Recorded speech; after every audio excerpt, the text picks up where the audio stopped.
On the morning of the 6th of November, 1895, in a private room of a mansion on Fifth Avenue, a young woman sat being dressed for her own wedding, and she could not stop crying.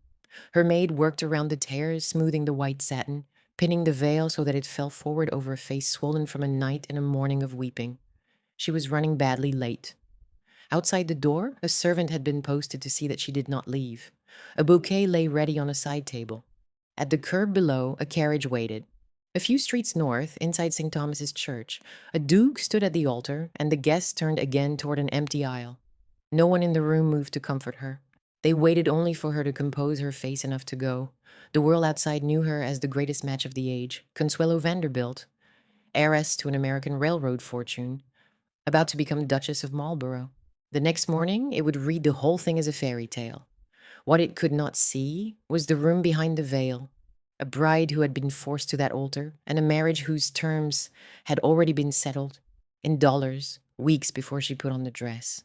What that fairy tale concealed would take 3 decades to surface. A forced bargain, a loveless palace, a second American bride the same house would go on to break, and a mother who would one day stand before a church court and swear under oath that she had compelled her own daughter to marry. This is the private history behind the most famous wedding of the Gilded Age, the one the headlines never carried. To understand how a girl of 18 came to be standing at the front of a church, she did not want to enter, marrying a man she had met only a handful of times. You have to leave that morning behind entirely. You have to go back past the orchids and the crowds and the reporters to two families on opposite sides of an ocean, neither of which she had chosen, both of which had been preparing for this transaction long before she was born. This is the story of how American money met an English title and what that collision cost.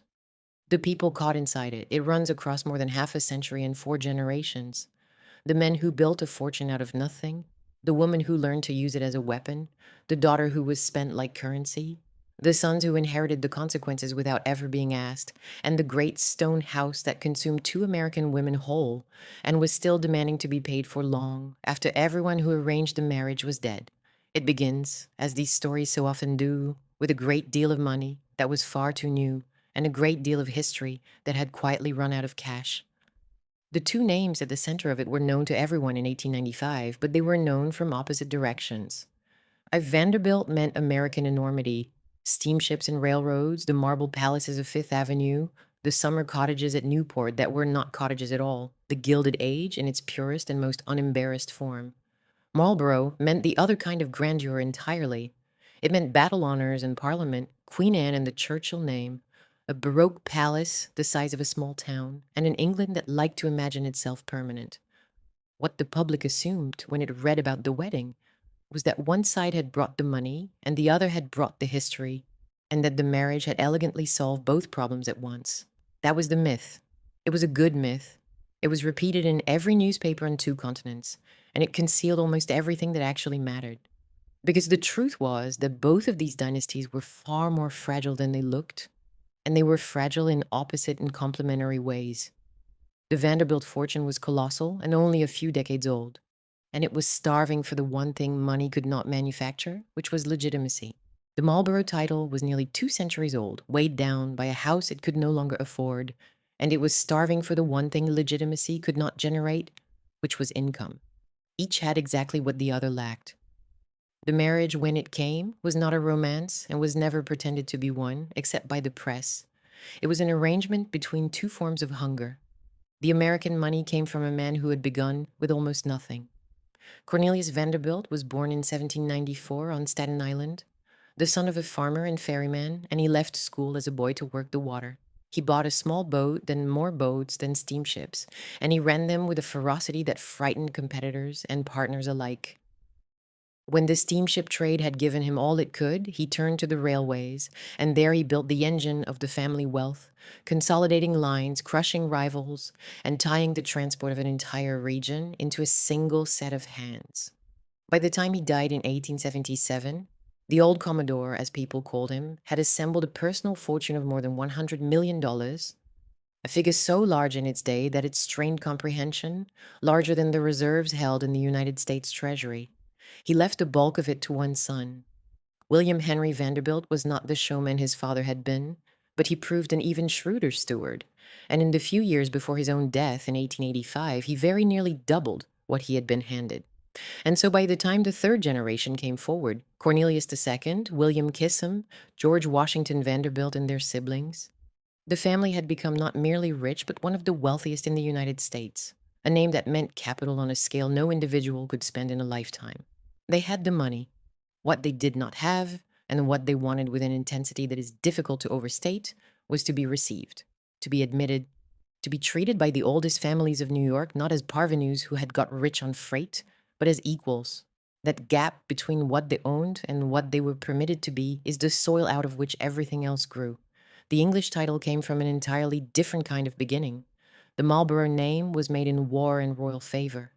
John Churchill rose in the service of the crown, backed William of Orange in 1688, and was raised through the ranks of the peerage. And after his victory at the Battle of Blenheim in 1704, a grateful nation rewarded him with a dukedom and with the means to build a palace to match it. Blenheim Palace, raised between 1705 and 1724, was never intended to be an ordinary country house. It was a monument, a gift from the state, a Baroque declaration of national gratitude, vast and symbolic and ruinously expensive to keep. And here is the detail that matters more than any other on the English side of this story.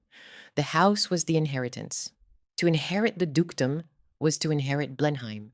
And to inherit Blenheim was to inherit the obligation of maintaining a building that behaved like a public institution without any of the public funding that institutions receive. The prestige and the debt arrived in the same envelope. You could not accept one and decline the other.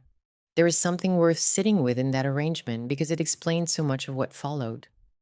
By the latter part of the 19th century, the Marlboroughs possessed a house of almost unimaginable upkeep and a title that the rules of their own class made it nearly impossible to monetize. A British nobleman of the highest rank could not simply go into trade.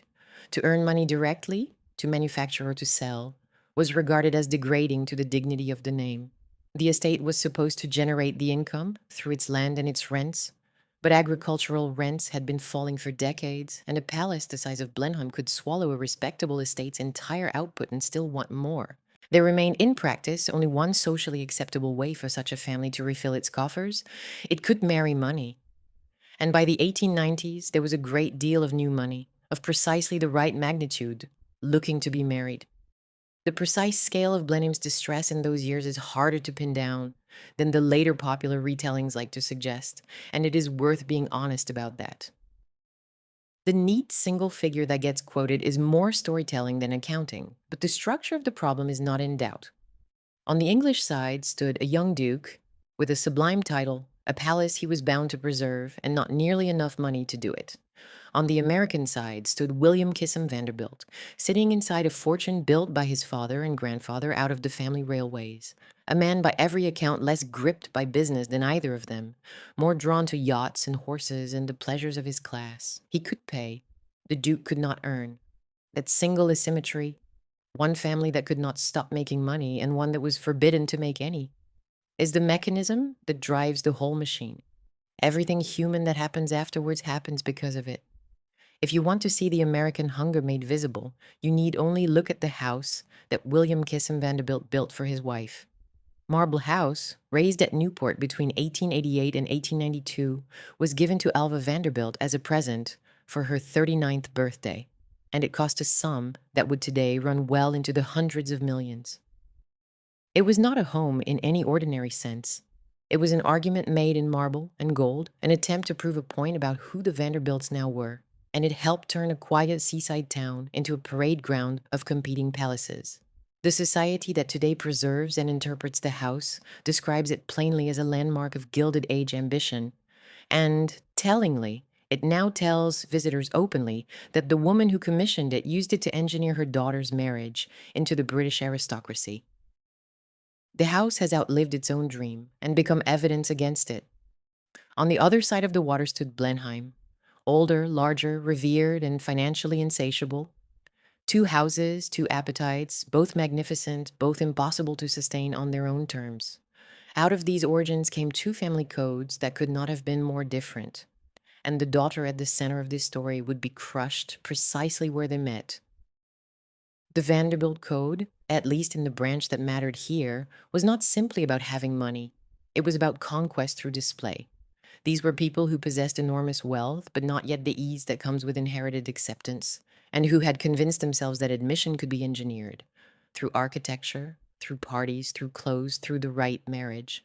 The Marlborough Code was almost its mirror image: duty to the name and the estate above all else, the obligation to preserve the seat, to produce the heir, to embody continuity, never to be the one on whose watch the great house fell.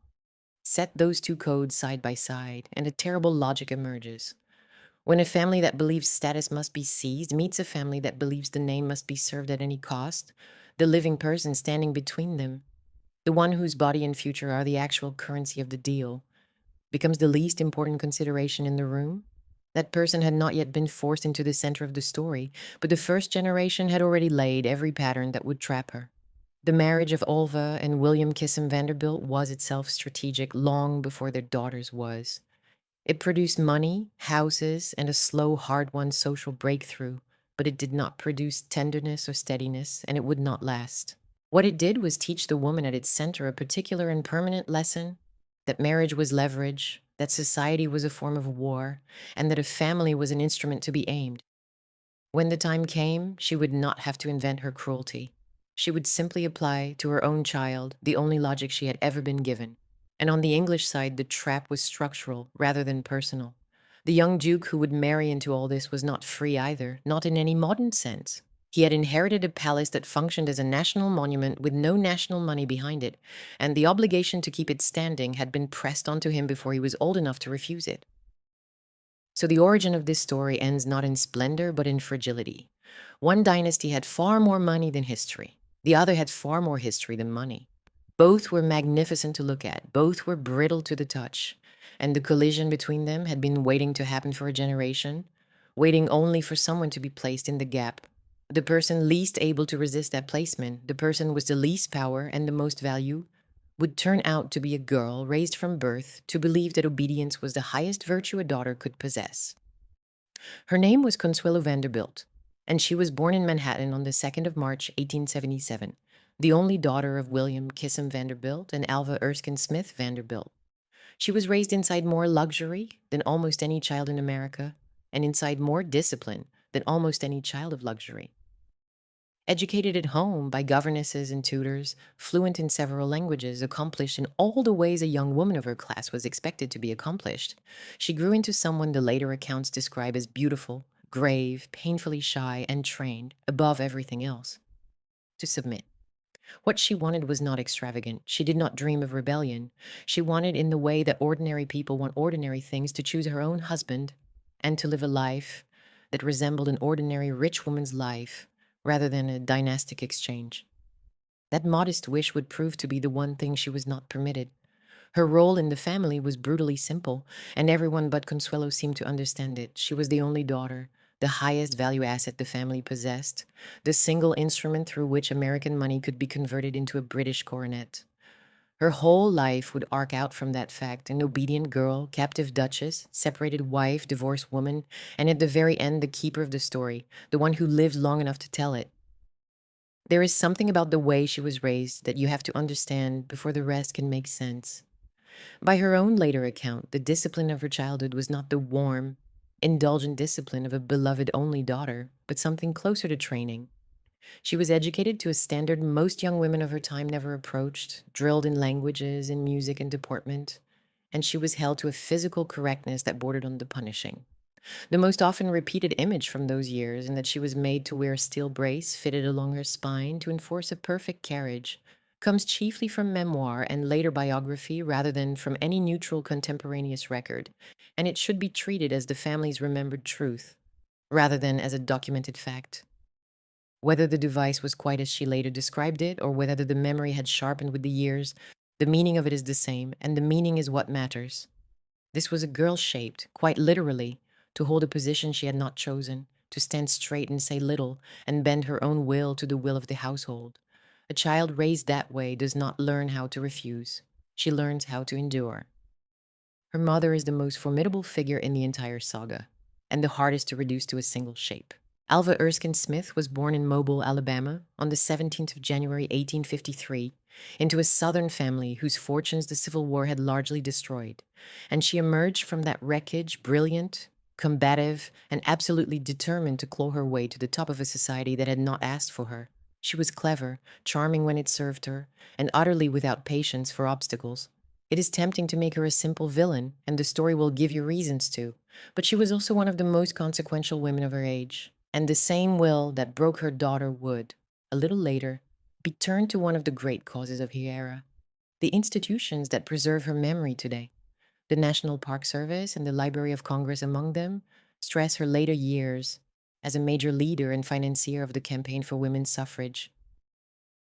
That is not a detail to be tidied away, it is the central contradiction of her character.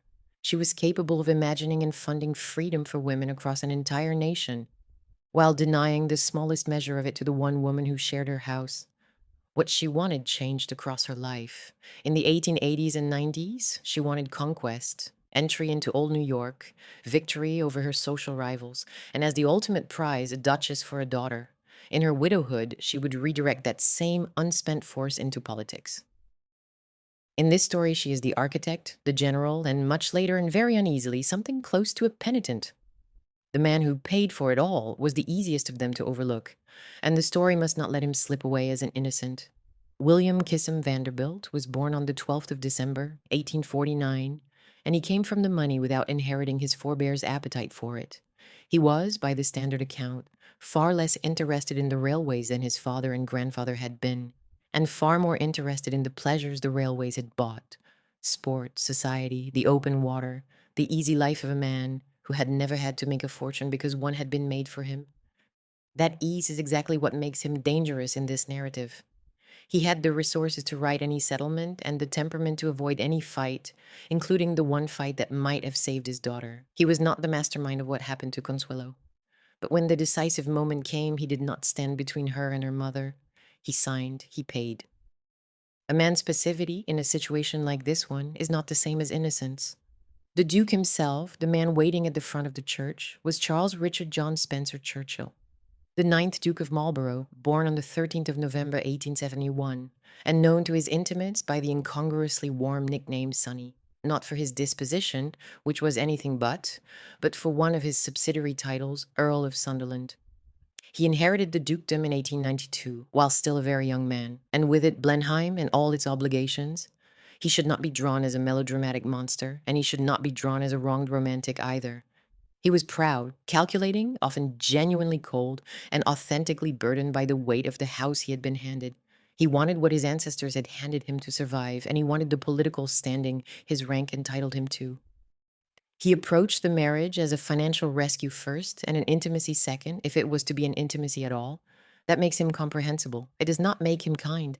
And yet there is a particular loneliness in his position that the story owes him. He had come into the dukedom at 20 before he had finished becoming a person, and the first thing the inheritance taught him was that he did not own Blenheim so much as serve it. The house came with an expectation that pressed on him every waking hour, that he would find the money to keep it standing, that he would marry in a way that secured its future, that he would not be the duke remembered for letting the roof fall in. He had been raised inside the same logic that would soon be applied to Consuelo, the logic that says the name comes before the self, that the seat must be preserved at any personal cost. And he had internalized it so completely that he could no longer see it as a cruelty. He was, in his own way, also being spent. The difference, and it is a vast difference, is that he had been given a measure of power inside his cage, and she would be given none. And then there is the man who was not at the church, because by November of 1895 he had been removed from the story entirely. Winthrop Rutherford was born on the 4th of February, 1862, 15 years older than Consuelo, and he came from exactly the kind of established old New York family that, in any rational accounting, would have made him an entirely suitable match. His role in this story is not merely the conventional one of the jilted suitor. He is the road that was deliberately closed. He represents the life Consuelo might have had inside the American elite. A marriage without a title, but with genuine personal feeling. And by foreclosing it, her mother made the true nature of the transaction unmistakable. This was never about securing a good marriage. A good marriage was available. This was about securing the highest possible symbolic yield, and a respectable American husband, however beloved, yielded nothing in the only currency that interested Alva. Winthrop matters because of the door that was shut on him. There were others whose threads run through the later chapters, and they should be named here even though their full weight comes later. There was Gladys Deacon, born in Paris in 1881 to American parents, beautiful and strange, who would enter as the Duke's fascination and exit, decades on, as the second American woman that Blenheim consumed. There were the two sons the marriage would produce: John, born in 1897, the heir, who would one day open the gates of the palace to paying tourists to mend its roof, and Ivor, born in 1898, the spare, who would slip the dynastic harness and become a collector of modern French paintings. And there was the man Consuelo would marry many years in one ocean later, the French aviator Jacques Balsan, the counterweight to everything that happened in this first chapter. Proof that a life built on regard, rather than exchange, was possible, even if it arrived far too late to undo what had been done. Around them all moved the brokers and the witnesses, the society hostesses who traded in eligible dukes, the staff at Blenheim who saw the gap between the public grandeur and the private coal, and the press, which functioned almost as a character in its own right. But all of that was still to come. For now, in the early 1880s, the family was still taking shape, and its shape was being decided almost entirely by one person's ambition. Alva and William had married in 1875, and the children had followed, Consuelo first in 1877, then her brothers. They were, on paper, one of the emblematic households of the new American wealth. Rich beyond reckoning, photographed, discussed, envied. But Alva had not yet been admitted to the inner circle she coveted, and she set about forcing the door. The instrument she chose was a party. On the night of the 26th of March, 1883, Alva Vanderbilt threw a costume ball at her new Fifth Avenue mansion that the historians who preserve the family's record still describe as the social event of its year, with something close to 1,200 guests. It was conceived not as a celebration, but as a campaign. The grandest hostess of established New York had until then declined to acknowledge the Vanderbilts socially. Her own daughter wished to attend the ball, and Alva let it be known that she could not possibly invite a young woman whose mother had never called upon her. The call was made, the acknowledgement was given, and in a single, ruthless maneuver, Alva converted the party into a conquest.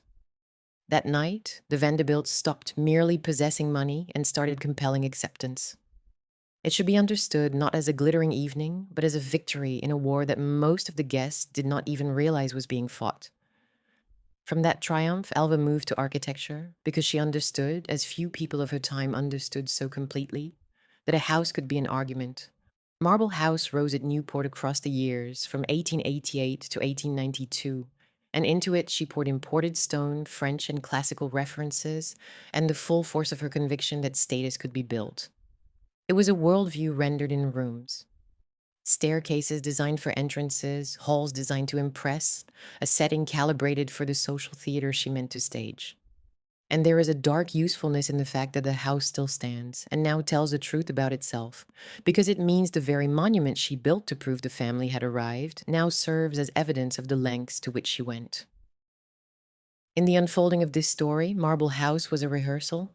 It was the place built to prove the family belonged, which left only one question still open in Alva's restless mind.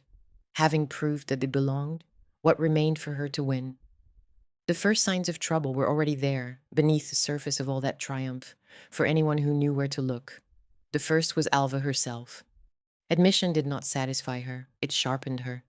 Each victory exposed a further height not yet taken, and a woman built for war does not lay down her arms simply because she has won the battle she started with. The second sign was that the marriage which had produced all of this was, in private, beginning to fail, even as its public image reached its peak. The household at its most dazzling on the outside and at its coldest within. And the third, the most fateful of all, was that the daughter was growing up. Consuelo was becoming exactly the kind of beauty the marriage market prized, and as she did so, something subtle and terrible happened to the way her family regarded her. She stopped being simply a child to be raised and became a resource to be placed, an asset to be watched, a problem to be solved at the highest possible price. Her coming of age, which ought to have widened her world, instead narrowed it to a single function. And the world she was being aimed at was, in every way that counted, a foreign country. To marry a duke was not merely to gain a grand title.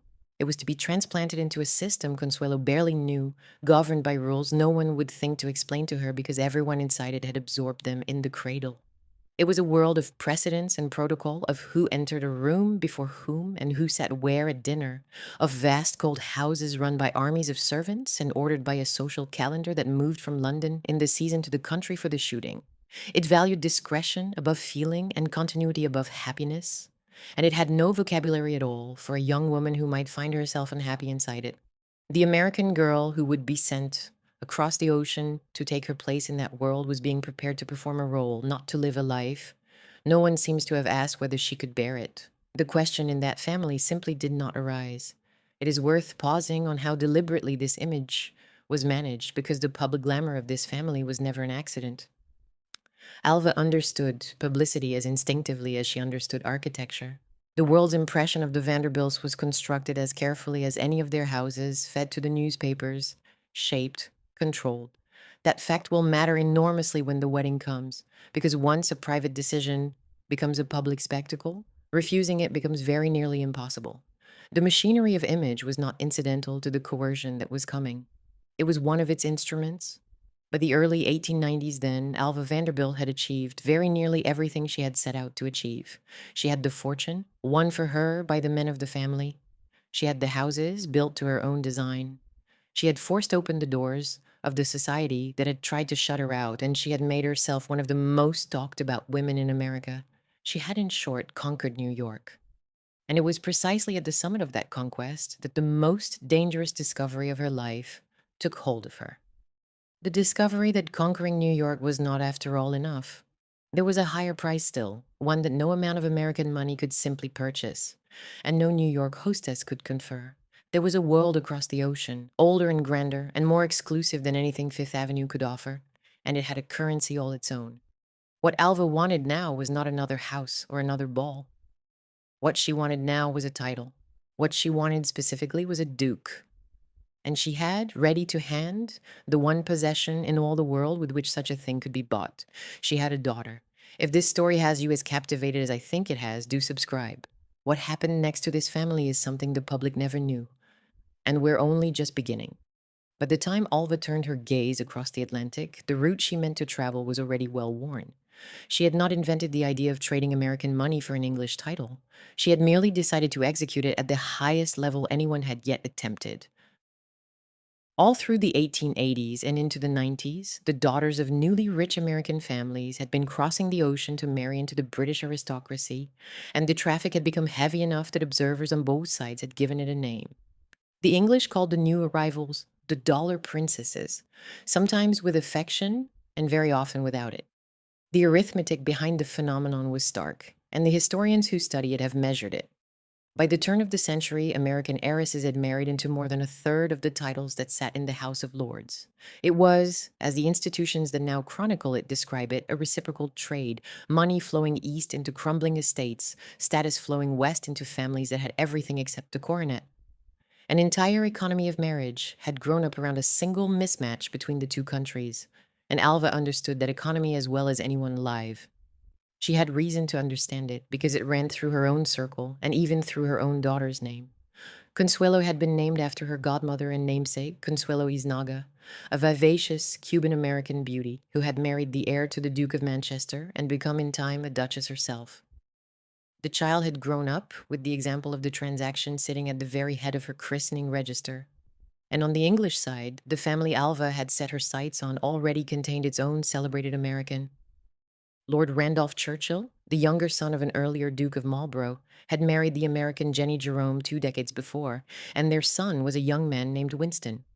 The Duke Alva wanted for her daughter, the ninth Duke, was Jenny's nephew by marriage, and Winston Churchill's first cousin. The thing Alva proposed was not a leap into the unknown. It was the next grandest move in a game whose rules were already established and whose pieces she knew by name. What made the ninth Duke of Marlborough the supreme prize was the very thing that made him desperate. He was exalted and he was needy. And in the marriage market of the 1890s, those two qualities together were worth more than either alone. A solvent duke had no reason to marry an American. A poor baronet had no rank to sell. Sonny had both the highest possible standing and the most pressing possible need. And so he sat at the very summit of the list, and ambitious American mothers passed quietly between themselves. There was a market, and there was a top of the market, and the top of the market was a young man with a baroque palace he could not pay for. Alva did not want a lord. She did not want an earl. She had decided, with this totality that characterized all her decisions, that her daughter would be a duchess, and there was precisely one English duke of the right age, the right availability, and the right financial distress to make it possible. The matches did not arrange themselves. There was an apparatus, and at the center of the apparatus stood the hostesses who knew everyone on both sides of the water and traded in introductions the way other people traded in stocks. The most important of them, for this story, was Lady Paget, an American-born woman, Minnie by her given name, who had married into the English establishment and become one of London's most knowing society figures.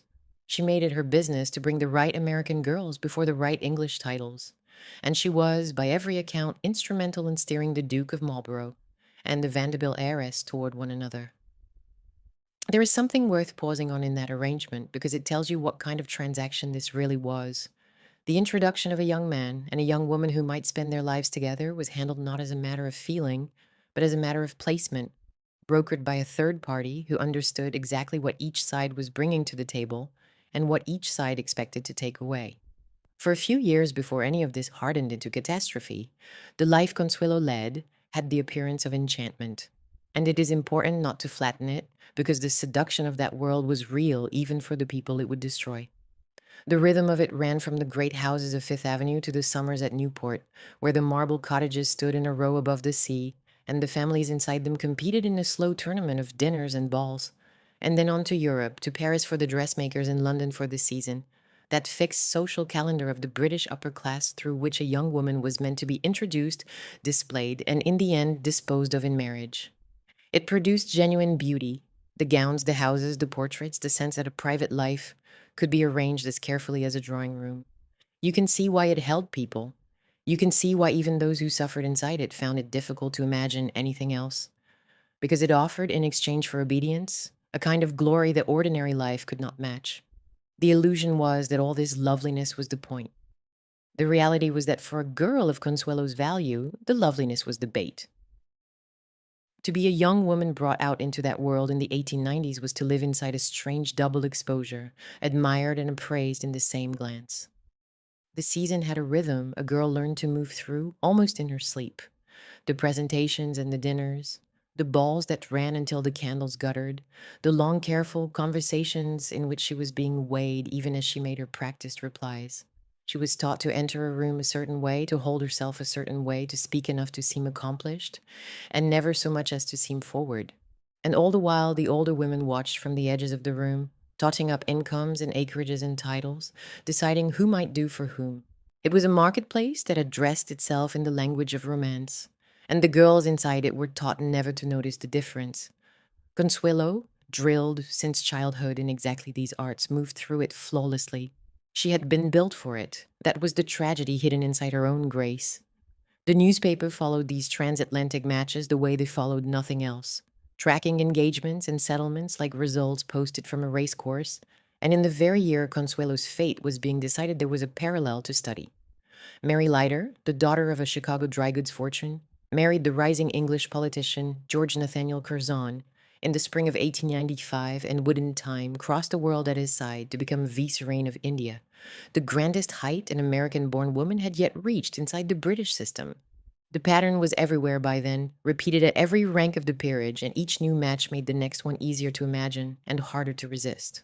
Alva read those results as closely as anyone. She did not intend for her daughter to settle, as Mary Leiter had, for a politician and a barony in waiting. She intended for her daughter to take the very top of the board. And beneath the enchantment, the cracks were already running deep. The first of them split open in 1805 when Alva did something that scandalized even the society she had fought so hard to conquer.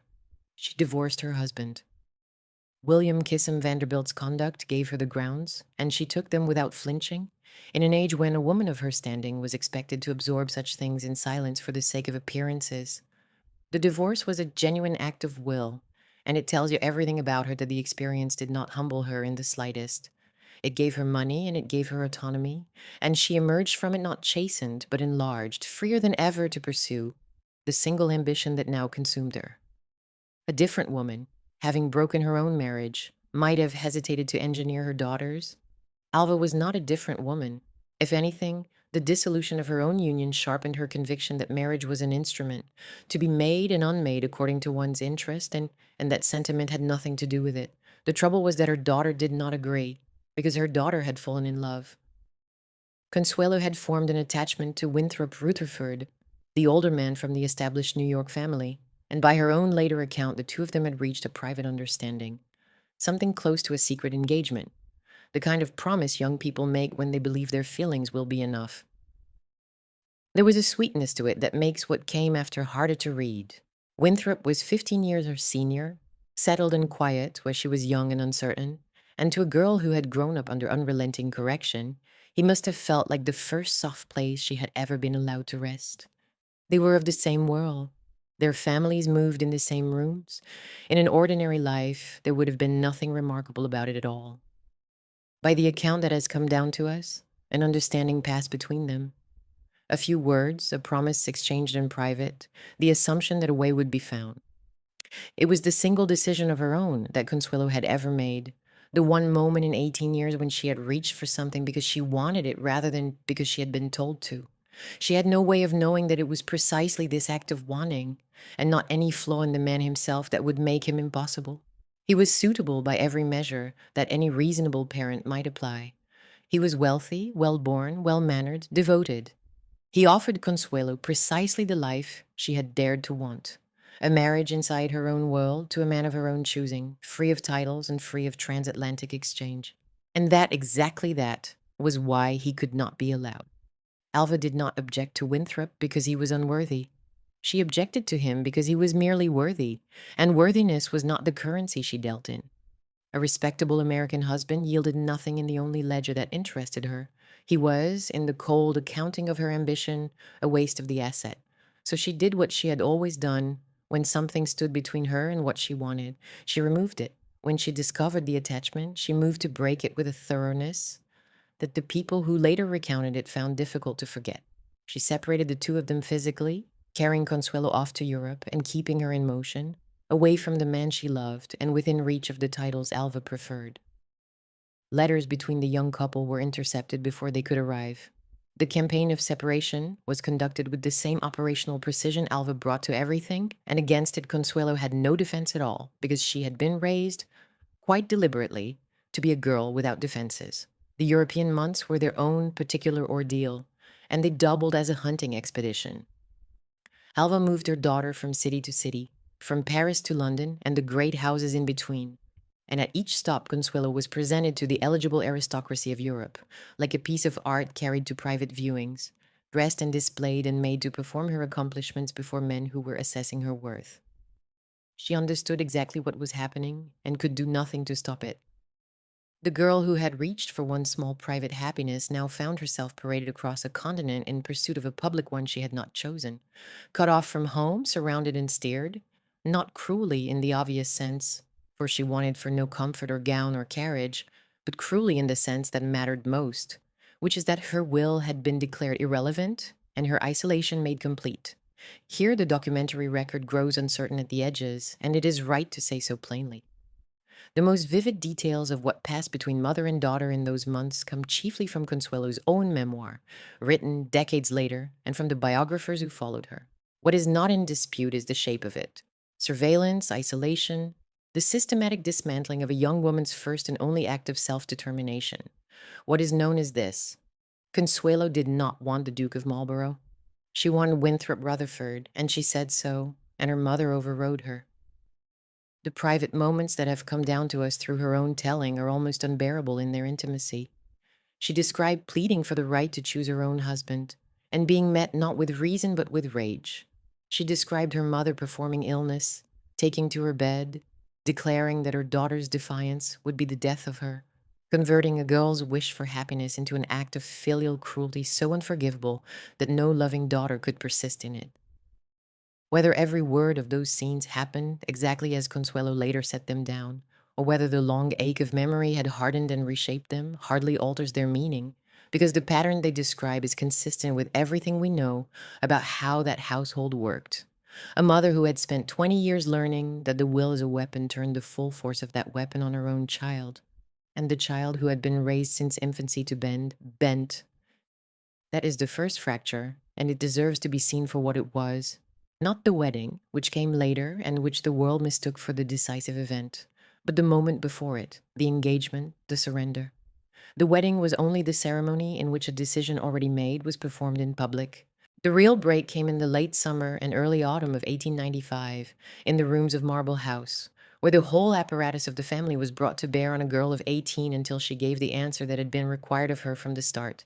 The Duke was brought to Newport that summer, into the very house Alva had built as a monument to the family's arrival, and the courtship, if a thing so devoid of feeling can be called a courtship, proceeded under conditions of total control. By every account that survives, there was little warmth between the young couple, and a great deal of calculation in the air around them. The Duke had crossed the ocean to inspect a rescue, and the rescue had been dressed and presented and made beautiful for his inspection. The decisive pressure, by Consuelo's own telling, came in the days around the engagement, and it was applied with a precision that no physical confinement could have matched. She had been kept close, watched, denied the company of anyone who might have strengthened her resolve. And when she made her last attempt to refuse, when she said in whatever words a frightened girl could find that she would not have the Duke, her mother reached for the one weapon against which a dutiful daughter has no answer. Alva is said to have taken to her bed and declared that her daughter's defiance was killing her, that the strain of such ingratitude would bring on a fatal collapse, that if Consuelo persisted, she would have her mother's death on her conscience.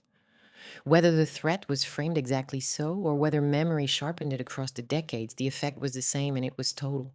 A girl raised to believe that obedience was love, and that her own wishes were a kind of selfishness, could not hold out against the accusation that her happiness would cost her mother's life. There is something worth sitting with in the design of that pressure. It did not require violence. It required only that the victim love the person applying it, and Consuelo did. The proposal, when it came, was a formality. Consuelo accepted it not because she had been persuaded, but because she had been broken, worn down by weeks of pressure. She had no power to resist, surrounded by a family that had made it clear there was only one acceptable outcome, and that any other would be paid for in a coin of guilt she could not afford. She is said to have wept through the days that followed, alone, attended but not comforted, watched over rather than consoled.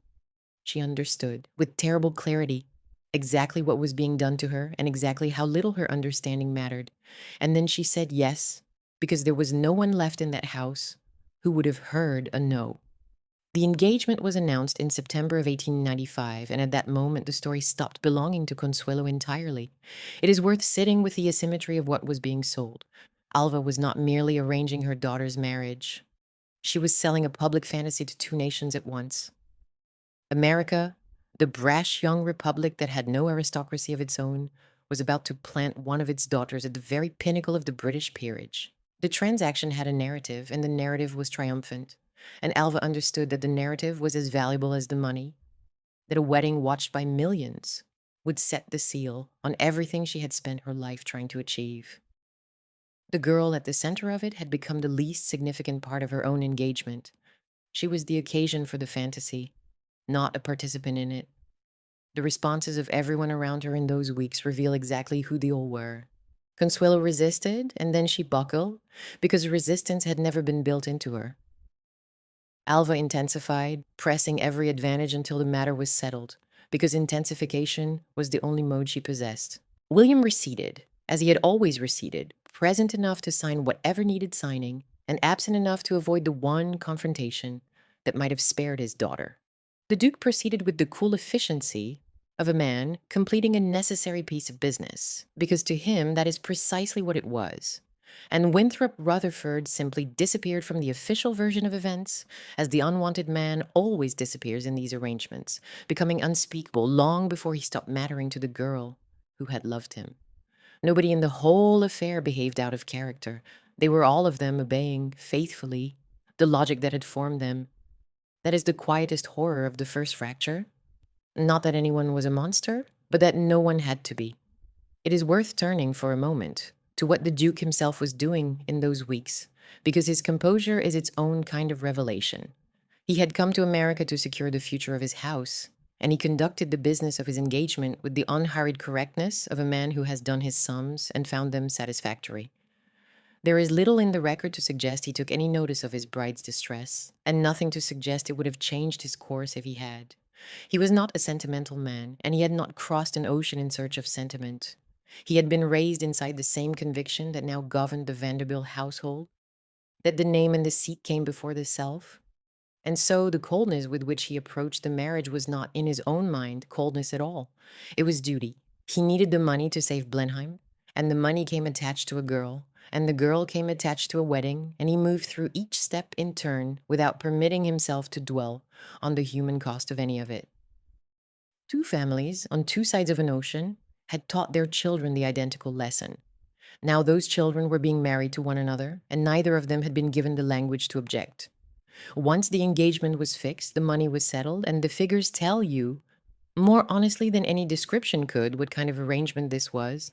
The terms drawn up around the marriage gave the Duke an annual income of $100,000 and transferred to him $2.5 million in the stock of the family railways. There were further provisions beyond these, and the full rescue package was larger and more intricate, and the precise total matters less than the unmistakable fact behind it, which is that Blenheim Palace was being refinanced through the body of an American girl.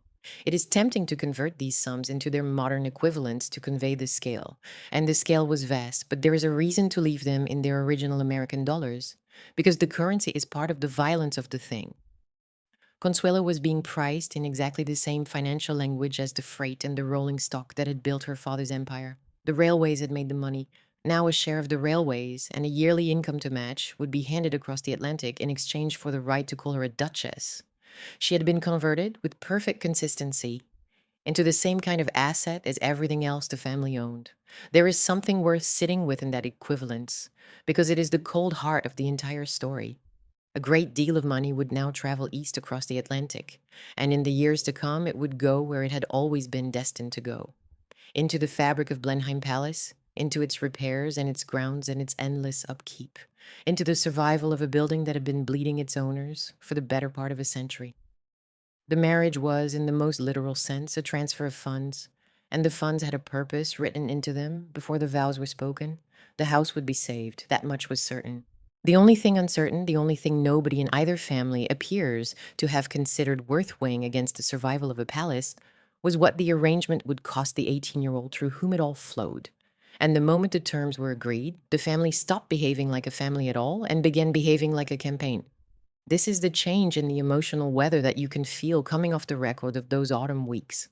Whatever tenderness had survived, the engagement drained away, and in its place came logistics. There was the gown to be designed and the trousseau to be assembled, said to be the most lavish ever prepared for an American bride. There was the church to be secured, the guest list to be weighed, the reception to be staged, the timing to be choreographed down to the minute, and there was the press to be managed, because the press was not a nuisance to Alva but a tool. The records suggest she fed the newspapers the details herself, the fabrics, the jewels, the dimensions of the spectacle, releasing them in a steady stream, calculated to build public anticipation to a fever. Every leak tightened the trap a fraction further, because the more public the wedding became, the more impossible it became to call it off. A private engagement can be broken, a national event cannot. By the time the gown was finished, refusal was no longer something Consuelo could even imagine reaching. The appetite Alva had stoked in the public was extraordinary, and she fed it without restraint. The newspapers ran daily dispatches on the preparations, as though reporting a coronation. The value of the settlement was discussed in print. The contents of the trousseau, the gowns ordered from the great Paris houses, the furs, the linens monogrammed for a duchess, the jewels, were itemized for readers who had never owned and would never own such things, and who consumed the details with an avidity that only sharpened the spectacle. Crowds were already forming the habit of gathering wherever the family might appear. The wedding gifts arrived in such quantity and of such value that they became a story in themselves. All of it served Alva's purpose precisely, because every column inch deepened the public stake in the marriage and made its cancellation more unthinkable than the day before. She had turned her daughter's private catastrophe into a piece of national theater, and the nation, knowing nothing of what lay behind the orchids, had bought every ticket. The girl at the center of the production read these reports too, presumably, and watched the date of her own undoing advance toward her one breathless headline at a time. There is a particular cruelty in the speed with which intimacy gave way to operation, and it set the emotional climate in which the wedding would arrive. The girl who had wept her way into a yes was now the central prop in a production she did not control, fitted and rehearsed and displayed, while the adults around her concerned themselves with arrangements. She was measured for the dress that would make her famous. She was instructed in the ceremony she dreaded. Her opinion was sought on nothing that mattered and on a great many things that did not. The whole vast machine of the wedding had been built around her, and she stood at the center of it as the one component with no say in how it ran. Whatever she felt in those final weeks, she felt it in private, behind a face composed for the public, because composure was the one skill her upbringing had taught her to perfection. And so, the autumn ran out and the day arrived. On the morning of the 6th of November, 1895, everything that money and ambition and publicity could assemble had been assembled. The church on Fifth Avenue stood ready. The crowds had begun to gather in the streets outside before the doors were even opened, drawn by weeks of breathless newspaper anticipation. The guests were arriving, the reporters were in position. The groom would soon be waiting at the altar of a building turned into a fantasy of flowers. Every element of the spectacle Alva had spent her life learning to stage was now in place, polished and lit and ready. The fantasy was complete in every particular but one.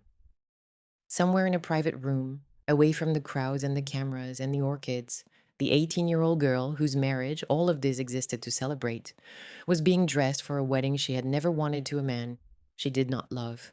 And the only thing the whole magnificent machine was still waiting for was for her to appear. She appeared. The vows were spoken, the register was signed, and in the space of a single morning, a girl of 18, who had wanted only to choose her own life, walked out of that church as Her Grace, the Duchess of Marlborough. The transaction was complete. The money would flow east, the title had flowed west, and the public, which had read about nothing else for weeks, went home satisfied that it had witnessed a fairy tale.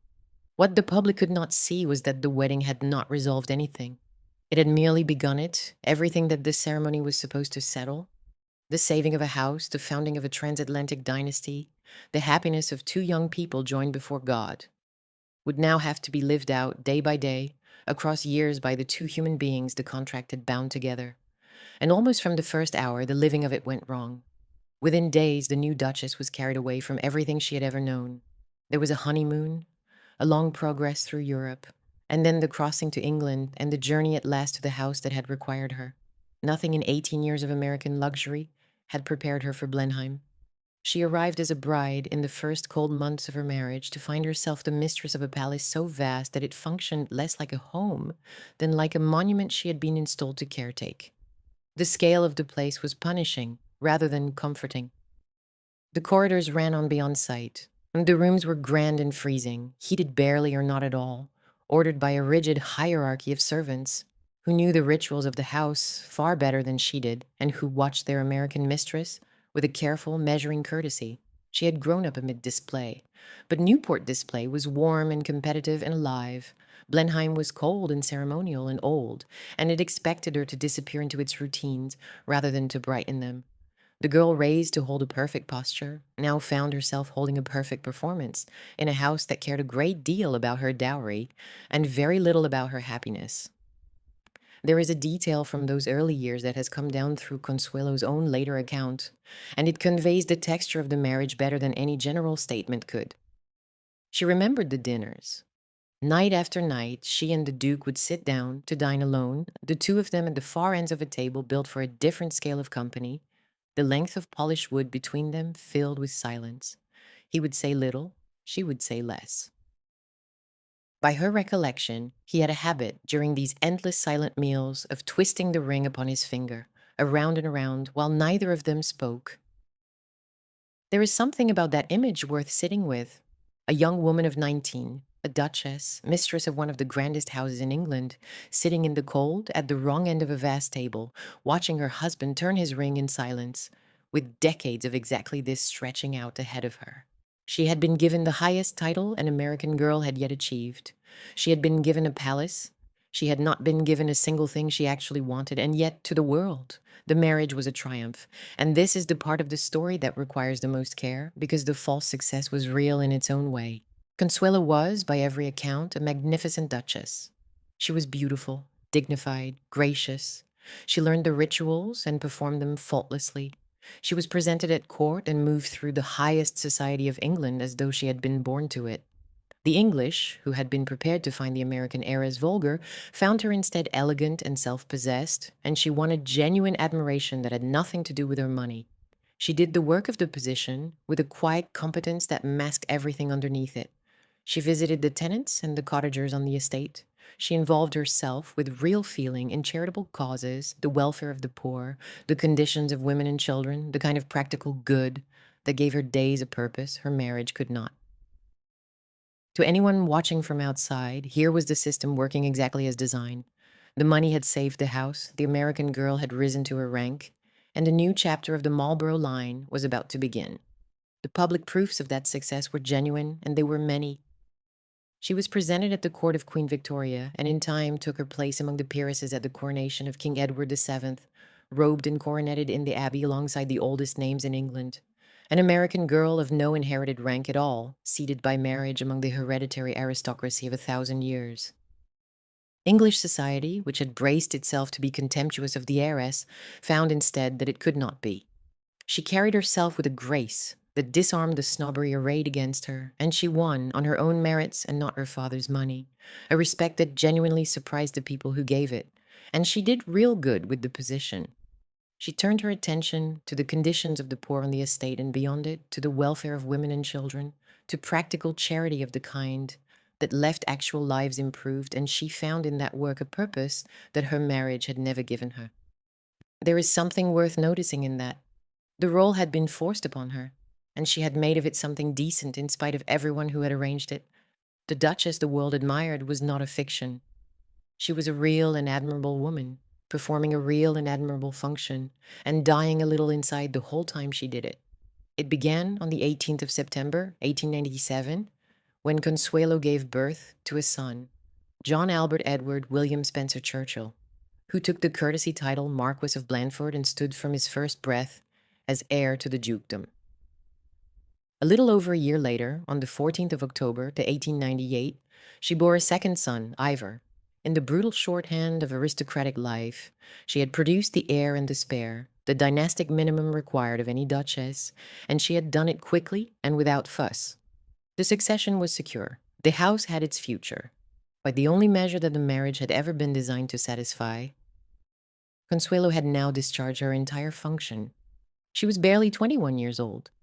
The contrast in how the two parents received their sons tells you almost everything about the household those children were born into. To the Duke, the boys were the answer to the question the marriage had been arranged to answer.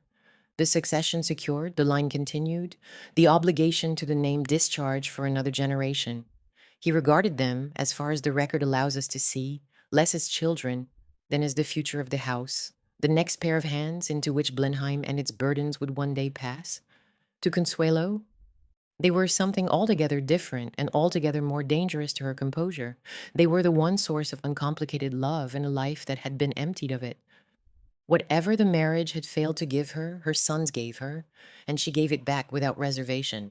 There is a particular tenderness in the figure of a young woman who has been treated as an instrument all her life, discovering, in the children she was required to produce, the first relationship she had ever been allowed to enter freely. She loved them as a mother who had been starved of affection loves, completely and with a kind of relief, and she would spend a great deal of the rest of her life fighting in one way and another to keep them. The arrival of the children should have been the thing that bound the marriage, and instead it threw the emptiness of it into sharper relief. Each of the central figures was, by now, coping in their own way, and the ways did not converge. Consuelo coped by becoming so completely the gracious duchess that the performance left no visible seam for anyone to see through. The Duke coped by retreating deeper into the management of his estate, into politics and public life and the affairs of his rank, into a coldness that the marriage seemed only to deepen. Alva, across the ocean, coped by declaring victory. She had what she had wanted, a duchess for a daughter and grandsons in line for an English dukedom, and the human cost of it does not appear to have troubled her in those years. William receded further into the background of his own family, present in the settlements and absent in everything else. And the two boys arrived into a household whose public purpose could not have been clearer, and whose private warmth could not have been more uncertain. Born to a mother who loved them and a father who regarded them chiefly as the next links in a chain, in a palace that had been saved by their existence before they were old enough to understand what they had been born to save. The deterioration of the marriage was not a single dramatic rupture, but an accumulation, and the signs of it were everywhere for anyone permitted to see them. The marriage was loveless in the plainest sense. Whatever had been hoped for had not arrived, and both parties came to understand that it never would. The Duke was capable of treating the entire arrangement as precisely the duty contract it had been from the start. Courteous in public and remote in private, a man fulfilling an obligation rather than sharing a life. Consuelo was isolated in a way that is hard to overstate, separated by an ocean from the American world that had formed her, embedded in a British hierarchy that prized discretion above candor and that offered her no permission ever to say aloud that she was unhappy. She had prestige without intimacy, position without companionship, a husband present at every public occasion and absent from every private one. The cruelty of it sharpened on exactly the occasions that looked, from outside, like the height of her good fortune. Blenheim in those years was one of the great houses of England, and it received the greatest guest England had, royalty among them, the Prince of Wales and the highest society of the realm coming to stay, to shoot, to dine beneath the painted ceilings. On such occasions, the Duchess of Marlborough presided over a hospitality that was studied in every detail and flawless in every execution, moving among kings and statesmen with the ease of a woman born to it, the very image of a great lady at the center of a great house. And on such occasions, she was, in all the ways that counted, most alone, performing the role of a happy duchess at the head of a marriage that no longer existed, surrounded by the most distinguished company in the country and unable to confide the truth to a single soul in it. The grandeur was not a comfort. It was the stage on which her isolation was most completely disguised and most completely felt. When the guests had gone and the great rooms emptied, she was left again with the cold corridors and the silent man at the far end of the table, and the knowledge that the splendor the world envied her was the very thing keeping her trapped. And still the money kept being asked for, which tells you something about the nature of the bargain, that the wedding had not ended it. Between 1901 and 1904, a great London house was built for the Duchess. Sunderland House, in Mayfair, a residence grand enough to match her station in town as Blenheim matched it in the country. It was paid for by her father, William Vanderbilt, whose American fortune continued to underwrite the English establishment long after the vows had been spoken. There is a quiet revelation in that fact. The transaction had never been a single payment. It was a standing account. The Vanderbilt money had bought the title, and the Vanderbilt money would go on maintaining the manner of life the title required, year after year, house after house. The machine that had been built around Consuelo's marriage did not switch off once the marriage existed. It kept running, kept feeding, kept drawing on the same American source. She had been the instrument of one great transfer of wealth, and she remained, by her very existence as the Duchess of Marlborough, the channel through which more of it flowed. The Duke, for his part, was pursuing the one thing the marriage had been meant to free him to pursue, a public life worthy of his rank. With Blenheim's finances steadied by his wife's fortune, he could turn to politics, and he did, taking his place in government and holding minor office under the conservative administrations of the day, serving for a time as a junior minister at the Colonial Office. He wanted authority, the influence and standing that a duke of his lineage felt entitled to, and he gave real energy to obtaining it. It is part of the cold logic of the whole arrangement that his ambitions and her unhappiness were two sides of a single coin. The American money that had purchased her misery had also purchased his freedom to be more than the caretaker of a bankrupt house. He had got what he came for. He had his palace secured, his name continued, his career underway. The marriage had delivered him everything it was designed to deliver. That it had delivered his wife nothing was not. In the accounting, he had been raised to keep a relevant figure at all. What is most striking looking back is how completely the institution that might have offered her some relief instead conspired to keep her silent. The church, which had married her, had no remedy for a marriage that was a wound. It recognized the union as sacred and indissoluble and asked no questions about how it had been formed. The social code of her new country rewarded endurance and punished complaint. A duchess did not speak of private misery, and to have done so would have been a scandal worse, in that world's estimation, than the misery itself. The press, which had reveled in every detail of the wedding, had no appetite at all for the truth of what came after, because the truth of what came after was undramatic. No single catastrophe, only the slow, grinding unhappiness of two mismatched people in a cold house, and that did not sell. Divorce, in any case, was extraordinarily difficult at this level of society. Hedged about with law and shame and consequence, very nearly unthinkable for a duke and a duchess with two small sons and a dynasty to consider. There was, in the whole apparatus of her life, no ethical vocabulary available to her for saying the simplest true thing, which was that the arrangement was a cruelty. So she did not say it. She endured it, decorously, behind a faultless public face, and because her suffering was quiet, it was easy for the world to mistake it for contentment or to sentimentalize it into the natural melancholy of a great lady. The silence did not mean the suffering was less, it meant that almost nobody heard it. For roughly a decade, she lived inside that silence, and then it broke. The second fracture, when it came, was the formal separation of the Duke and Duchess of Marlborough in 1906, and it deserves to be understood for exactly what it was and was not. It was not a single explosive quarrel. The documentary record of the precise precipitating cause is thin, and it would be a mistake to invent a scene of crockery and raised voices where the truth was almost certainly quieter and sadder than that. What the separation represented was the formal admission of something that had been true for years, that the marriage, whatever it was, had failed to become a marriage. After more than 10 years of performance, the two of them stopped performing for one another, even if they would go on performing for the world a while longer. They agreed to live apart. In practical terms, it meant separate establishments, separate lives, an arrangement managed with the discretion that such arrangements demanded. There was no announcement, no public reckoning, nothing that would have forced the world to confront what had happened. To the outside eye, the Duke and Duchess of Marlborough simply began to be seen apart more often than together, which in a couple of their rank and their commitments occasioned no particular remark. The fiction held. But within the family, and within the small circle that knew the truth, a line had been crossed that could not be uncrossed. They had tried for 11 years to make the contract into a life, and they had failed, and now they had stopped trying. Everything that followed, the years of separate existence, the slow drift toward other people, the eventual lawyers, flowed from this quiet decision to stop pretending in private while continuing to pretend in public. Consider why this counts as the second fracture and not the first, because the distinction is the whole emotional architecture of the story. The wedding had imprisoned her. It had taken her freedom and her future and locked her inside an arrangement she had begged to escape. The separation, 11 years later, was the moment at which everyone involved was forced to acknowledge that the prison had not even produced the thing it was built to produce. The house had been saved, the heir and the spare had been born, the contract had been honored in every particular, and still there was no marriage at the center of it, only two people who could no longer pretend to share a life. The public myth and the private truth, which had run side by side for a decade with the myth always on top, now began, formally and irreversibly, to diverge. The world still saw a duke and a duchess. Inside, there was nothing left to see.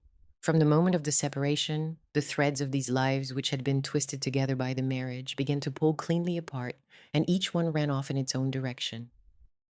The Duke's life drifted toward another woman. Gladys Deacon had been moving at the edges of their world for some years, and an American beauty of dazzling looks and unsettling brilliance, the daughter of American parents and a creature of the European capitals, who had first entered the Marlborough orbit, while Consuelo was still Duchess, in fact, as well as name. Gladys was a figure unlike anyone else in this story, and she deserves her own introduction, because the role she would come to play was no accident of proximity. She had been born in Paris on the 7th of February, 1881, into wealth and into scandal in equal measure. Her childhood was marked by a notorious family tragedy when her father shot dead a man he's believed to be her mother's lover, a killing that became a sensation on 2 continents and scattered the Deacon children across the watchful drawing rooms of Europe. Out of that turbulence, Gladys emerged extraordinary. Fluent in several languages, steeped in art and philosophy and classical beauty, possessed of a face that the most fashionable society of her day considered close to perfect, and a mind that unnerved nearly everyone who encountered it. She was, by every account, magnetic and strange in equal measure, the kind of woman men became obsessed with and rarely understood. As a young woman, she had even, in the way of such things, professed a girlish fascination with the Duke of Marlborough and his palace before she had ever met him. And there is a bitter symmetry the story will return to again and again. The Duke, having married one American woman to save his house, now turned his deepest attachment toward a second. For the present, it is enough to say that as the marriage to Consuelo emptied out, the Duke's fascination with Gladys filled the space, and the shape of his future after the separation was already quietly being decided by it. Consuelo's life began just as quietly to move in the opposite direction, toward freedom and eventually toward a second life of her own. Released from the daily performance of a marriage, she poured more of herself into the work that had always given her days meaning: the philanthropy and the social causes and the practical care for people worse off than herself, finding in usefulness a dignity the marriage had denied her. She was still bound, legally and publicly, to the Duke. She was still, in the eyes of the law and the church, his wife. But something in her had begun the long process of imagining a life beyond him.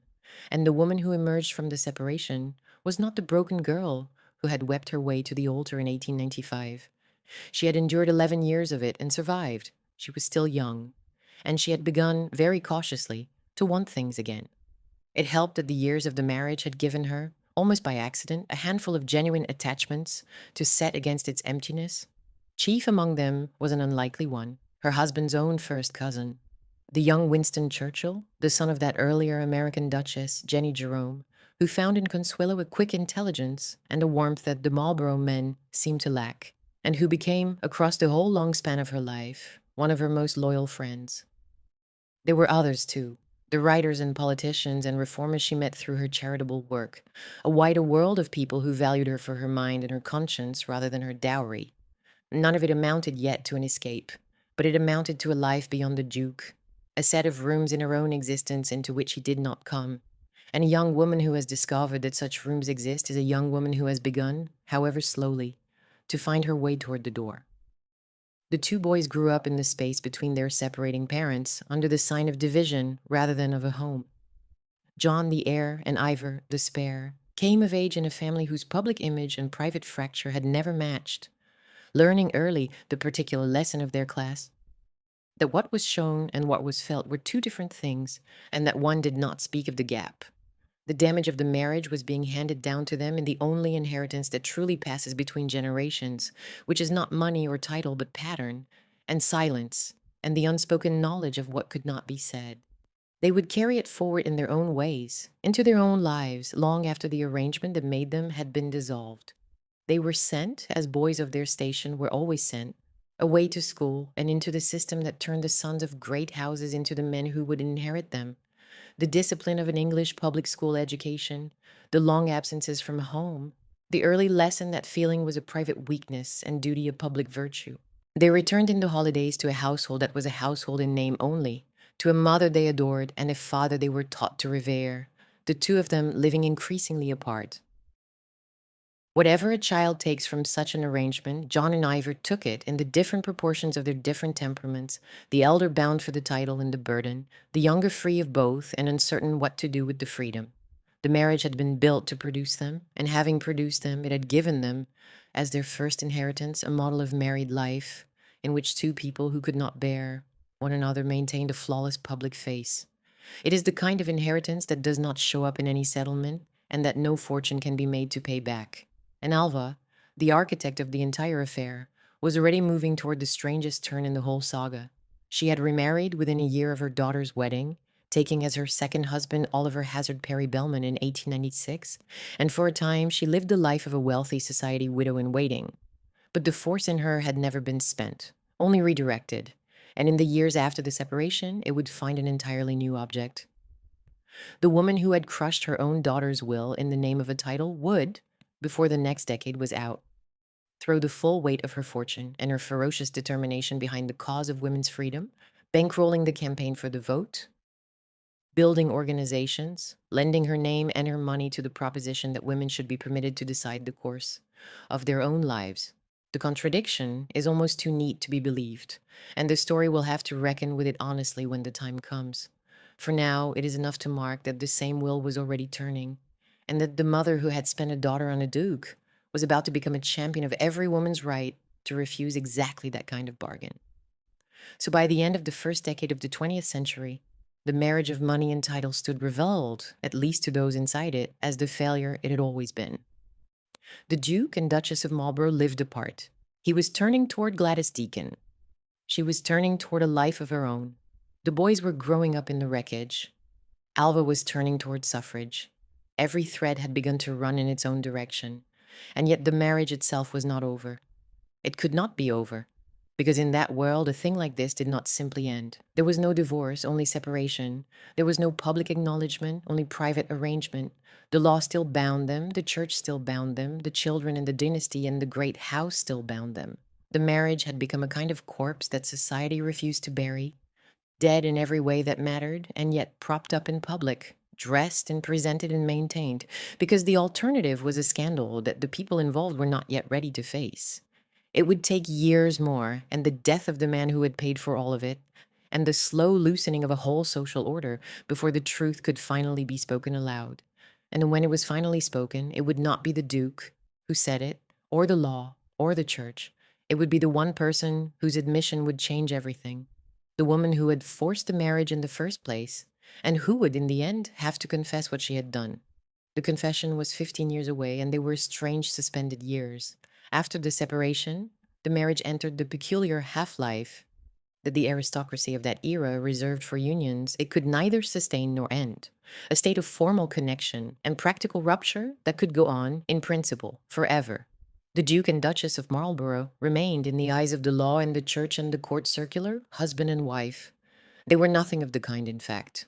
And between the fact and the form stretched a no man's land in which two people lived entirely separate lives while remaining, on paper, bound to one another, because the machinery required to sever them was so heavy, so slow, and so freighted with consequence that for years nobody set it in motion. It is worth understanding why it took so long, because the delay is not incidental to the tragedy. It is the tragedy stretched across time. Privileged people in that world did not act on the truth simply because the truth was known. There were settlements to consider, the intricate financial architecture that the marriage had been built upon and that any divorce would have to dismantle. There was reputation to manage, the standing of two great families and the future prospects of two sons. There was the church, which did not recognize the kind of ending they would need. There was the sheer social caution of a class trained to avoid scandal above almost any other sin. And so the years passed, and the separation that everyone close to them understood to be permanent went unacknowledged, while each of them quietly began to build a life they would live once the form finally caught up with the fact. For the Duke, that life was organized around Gladys Deacon. The attachment that had formed while Consuelo was still his duchess deepened across the years of separation into the central relationship of his life. Gladys waited, and the waiting was its own slow ordeal. A brilliant and singular woman suspended in the antechamber of a marriage that could not yet be hers. Her own youth, draining away in the gap between a man's intentions and the system that would not let him act on them. Year after year, she remained the Duke's companion in everything but name, neither wife nor free to find another life, held in place by the same machinery that held Consuelo. There is something worth sitting with in that, because it is the first sign of a pattern the story will not escape. Blenheim and the men who served it had already consumed the best years of one woman who loved neither of them. Now, in a different way, it was consuming the years of a second.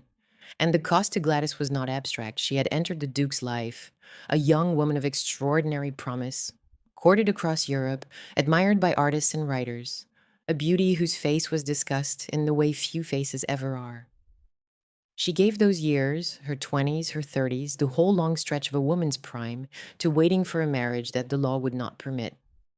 By the time it finally came, the brilliant girl from Paris was no longer young, and something in her had begun to harden and turn strange under the strain of so much suspended living.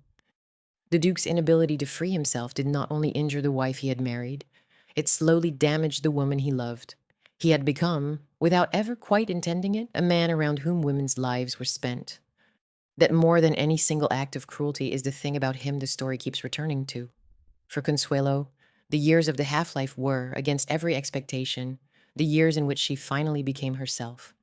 Freed from the daily performance of the marriage, she did not retreat into the seclusion that a separated duchess might have been expected to choose. She went outward into public work with a seriousness that surprised the people who had only ever seen the ornament.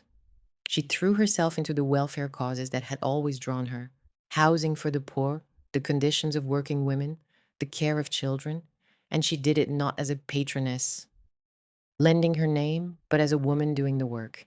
In 1917, in the middle of the First World War, she stood for election to the London County Council and won a seat, representing one of the poorer districts of the capital, taking on the unglamorous business of municipal government because she believed it mattered. During the war itself, she gave herself to relief work, to hospitals and refugees, and the endless practical needs of a country at war. The girl who had been raised to hold a perfect posture and say little had become a woman of genuine public substance, respected in her own right for what she did rather than for whom she had been forced to marry.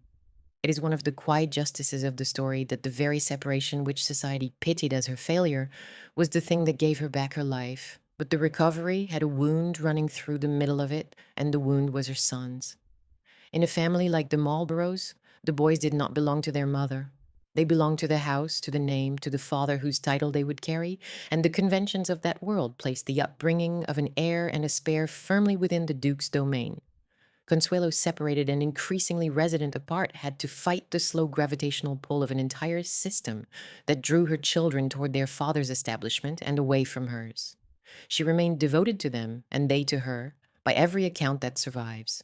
But devotion is not the same as proximity, and the separated duchess in that era held her sons on terms that were never entirely her own. The one source of uncomplicated love in her life was also the one she could never fully secure. There is a particular ache in that. A woman who had been treated as property all her life, now watching the same system treat her children as the property of the house, and unable to do more than hold on to them as best she could from the wrong side of the arrangement. And into that recovering life came a man from her past. Jacques Balsan was a Frenchman of the kind the new century had made possible, heir to a great textile fortune, but more interesting than his money, a pioneer of the air who had flown balloons and aeroplanes when both were still the province of daredevils and dreamers. He was a few years older than Consuelo, cultivated, gentle, and by several accounts he had admired her since her youth, since the days before her marriage when she had been the most celebrated heiress in 2 countries, and he merely one more man who could not have her. Now, decades later, with the Duke gone from her life in all but law, the admirer and the freed woman found their way back to one another. He offered her exactly the thing the whole apparatus of her upbringing had been designed to deny her, a relationship she chose with a man who wanted her for herself. But she was not free to choose it, not yet. The form had still not caught up with the fact, and until it did, the woman who had finally found something she wanted was bound, as she had been bound at 18, to a marriage that existed only on paper.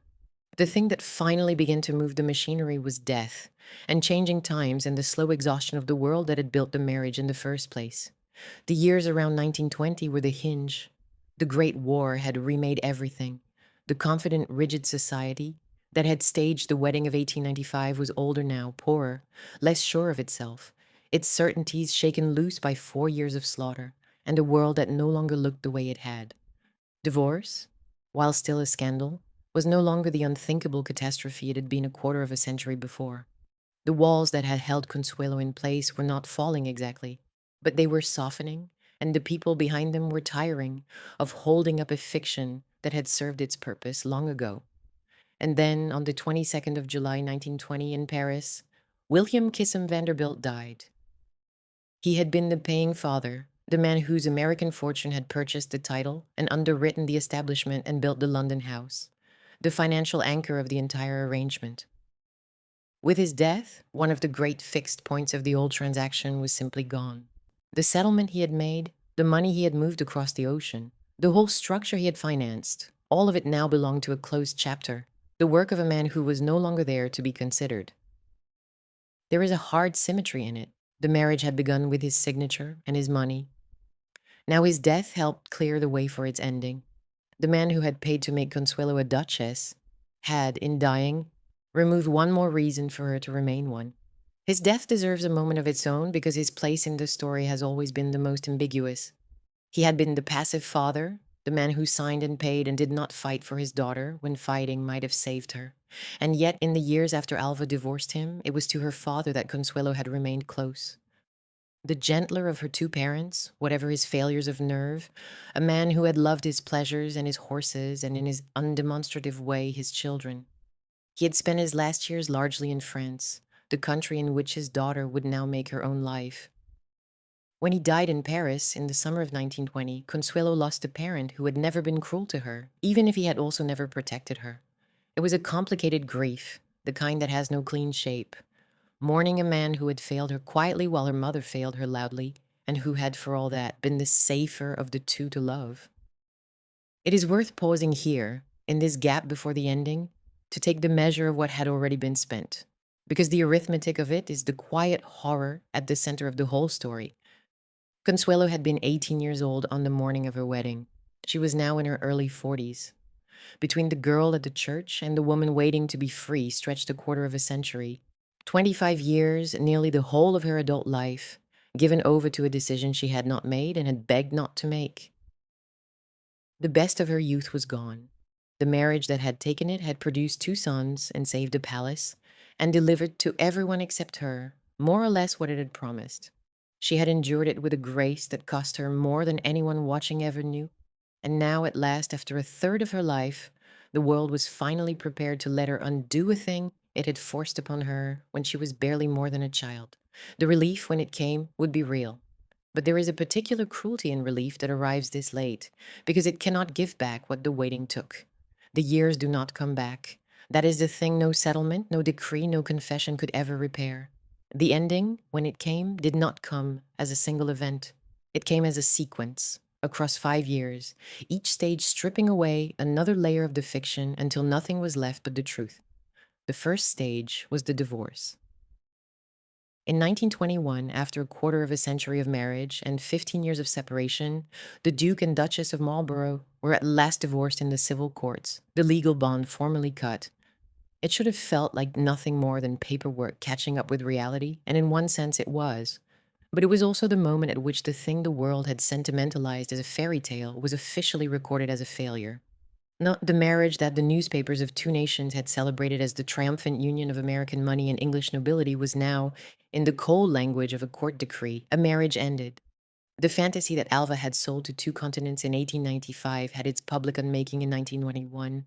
What had been the wedding of the age became, in law, a divorce. There was almost no spectacle to it, and the silence was its own kind of comment. The marriage had begun amid the loudest public celebration the age could mount. The crowds, the headlines, the breathless columns counting the orchids. It ended in the dry procedural language of a court, attended by no one in particular, reported with none of the rapture that had greeted its beginning. The world that had wanted so badly to watch the wedding had no appetite for the divorce, because the divorce told the truth. And the truth was never what the public had paid to see. A quarter of a century earlier, a nation had crowded a church to witness the start of this. It ending, it left to the lawyers and the clerks. The second stage followed within weeks, and it had a symmetry so brutal it could almost be mistaken for design. Freed at last, both of them moved immediately to the lives they had been waiting years to begin. In June of 1921, the Duke of Marlborough married Gladys Deacon, the woman who had waited the better part of 2 decades for exactly this. And on the 4th of July, 1921, American Independence Day, a date one cannot quite believe was an accident, Consuelo married Jacques Balsan. Within the span of a single month, the 2 people whose union had once been presented as a sacred destiny had each remarried someone else. The thing that had been sold as fate revealed itself, finally and publicly, as a contract that both parties had abandoned the instant they were able. There was no fairy tale. There had never been a fairy tale. There had been an arrangement, and the moment the arrangement could be dissolved, it was, by both of them, without hesitation, in favor of the people they had actually chosen. The contrast between Consuelo's 2 weddings tells the whole story without a word of commentary. The first in 1895 had been a national spectacle, a teenage bride who did not want to be there, swollen with weeping behind her veil, married before a crowd of thousands to a man she barely knew, the whole event stage-managed for the newspaper by a mother bent on conquest. The second, in 1921, was its opposite in every particular. She was a woman in her 40s now, not a girl of 18. She chose the man herself. No one chose him for her. There was no fortune changing hands, no title to be bought, no audience of millions, no machinery of publicity grinding her toward an altar she dreaded. There was only a woman who had spent the whole of her youth inside someone else's decision, finally making one of her own. The girl at St. Thomas's had been given everything except a choice. The woman who married Jacques Balsan on American Independence Day had nothing left to prove and only one thing left to claim, which was the right to decide her own life. After 26 years, she claimed it, and then came the third stage, the one that turned a private truth into something close to official truth. And it is the emotional center of this entire story. In 1926, the Roman Catholic Church annulled the marriage of Consuelo Vanderbilt and the Duke of Marlborough. An annulment is not a divorce. A divorce ends a marriage that existed. An annulment declares that the marriage never validly existed at all. And the grounds on which the church agreed to make that declaration were the grounds that had been true from the very beginning, the grounds that everyone had known and no one had said for 31 years, that Consuelo had not freely consented, that she had been coerced, that the union had been entered under a compulsion that made it no true marriage in the eyes of God. What is known is this. To establish those grounds, the ecclesiastical tribunal heard testimony, and the most devastating testimony came from the one person whose word on the matter could not be doubted. Alva, by now in her 70s, a widow, a celebrated leader of the women's movement, one of the most formidable women in America, testified that she had forced her daughter into the marriage. She stated in effect that the consent given at St. Thomas's Church in 1895 had not been Consuelo's consent at all, but her mother's will imposed upon a powerless girl. The woman who had engineered the whole transaction, who had separated her daughter from the man she loved, who had broken her will with threats and isolation and the unbearable weapon of a mother's feigned dying, that same woman now stood before a church tribunal and confessed it. She named the coercion. She put on the record the thing she had done. There is a strangeness in the timing of Alva's confession that this story cannot quite resolve, and perhaps should not try to. By 1926, she was no longer the social general of the 1890s. She had spent the intervening decades transforming herself into one of the leading figures of the American women's movement, pouring her fortune and her formidable will into the fight for the vote, into the proposition that a woman had the right to govern her own life. She had become, in the public mind, a champion of female self-determination. And here she was, in her 70s, formally testifying that she had once destroyed exactly that in her own daughter, that she had taken a young woman's right to choose and crushed it for the sake of a coronet. Whether the confession was an act of conscience, a late reckoning with what she had done, or simply the most efficient means of giving her daughter the freedom the annulment required, the records do not finally tell us, and it may have been all three at once. People are not consistent, and Alva less than most. What is not in doubt is that she said it. The architect of the marriage became the chief witness to its injustice. The general signed at last the confession of her own campaign. The world received the news as a sensation, and not a flattering one. To many, it looked like proof that the very rich could arrange anything, even the judgment of the church, that a marriage of 30 years and 2 children could be declared never to have existed if the names involved were grand enough and the will behind it strong enough. There was anger in some quarters, and mockery in others, and a general sense that something sacred had been bent to serve the convenience of the powerful. And the hardest part to hold in the mind is that the cynics were not entirely wrong, and were also entirely missing the point. The process may well have been eased by wealth and influence. Almost everything in these families was. But the thing the process established was true. A girl had been forced. Her mother had just said so under oath, before God. The truth could be reached by a tainted road and still be the truth at the end of it. There is something about that confession worth sitting with for a long moment, because it does not land the way a confession is supposed to land. It does not bring relief or closure or justice. It comes 31 years too late. Consider what those 31 years contain. The youth that was taken, gone. The marriage that was endured is endured already, every cold dinner of it, every silent year. The palace that the bargain was struck to save, saved decades ago, the money long since absorbed into its stones. The 2 sons born of the union, grown men now, their childhood spent, their characters already formed in the house the marriage built. None of it could be undone by an annulment. The church could declare that the marriage had never existed, but the marriage had existed. It had occupied a third of a woman's life and shaped everything that touched it. Alva could confess that she had forced it, but the confession could not return a single one of the years it had cost. The truth arrived at last in full, and it arrived into a life that had already been lived around the lie. That is the tragedy of this story, not a death. An exposure that came too late to save anyone, a truth told only after the people it might have protected had already paid in full for the silence. And there was a further bitterness folded into it, which the story owes to honesty. The annulment was, to many observers at the time, a scandal of its own, a suspicion that great wealth and great names could induce even the church to declare a 30-year marriage with 2 children null and void, that the rich could purchase from God what they had already purchased from society. There were those who saw in it not justice, but privilege. The same privilege that had arranged the marriage now arranging its erasure. And the painful thing is that both readings can be true at once. The annulment may well have been smoothed by money and influence, as so much in these families was, and the human fact underneath it, that a frightened girl had been compelled into a marriage she begged to refuse, was nonetheless entirely unbearably real. The machinery that delivered the truth was tainted, the truth was not. So everyone was left, at the end of the sequence, holding a different story than the one they had been telling. The world that had toasted the wedding of 1895 now had to absorb that the wedding had been, by the testimony of the bride's own mother, a coercion. Consuelo was free, and more than free, and she had a marriage now that the public record consistently describes as the happy one. A life in France with a man who had chosen her and whom she had chosen. The Duke had Gladys at last, installed at Blenheim as his new Duchess, the second American woman to take that title. Alva had her victory, achieved decades earlier, now curdled into a confession she had given under the eyes of the church. And the 2 sons inherited not only a name and a palace, but a family story that had been publicly rewritten in their own lifetimes from fairy tale into tragedy. That last inheritance fell on grown men. By the time of the annulment, John and Ivor were no longer the boys who had grown up in the gap between their parents. They were men approaching 30, with their own lives taking shape. And they had now to absorb the public fact that their parents' marriage had been declared null, that the union which had produced them had been ruled by the church and by their own grandmother's testimony never to have truly existed. There is a peculiar vertigo in that for a child of any age, to be told that the marriage you were born into was not a marriage at all. They were old enough to understand it and old enough to keep their counsel about it, raised as they had been in the family discipline of showing nothing.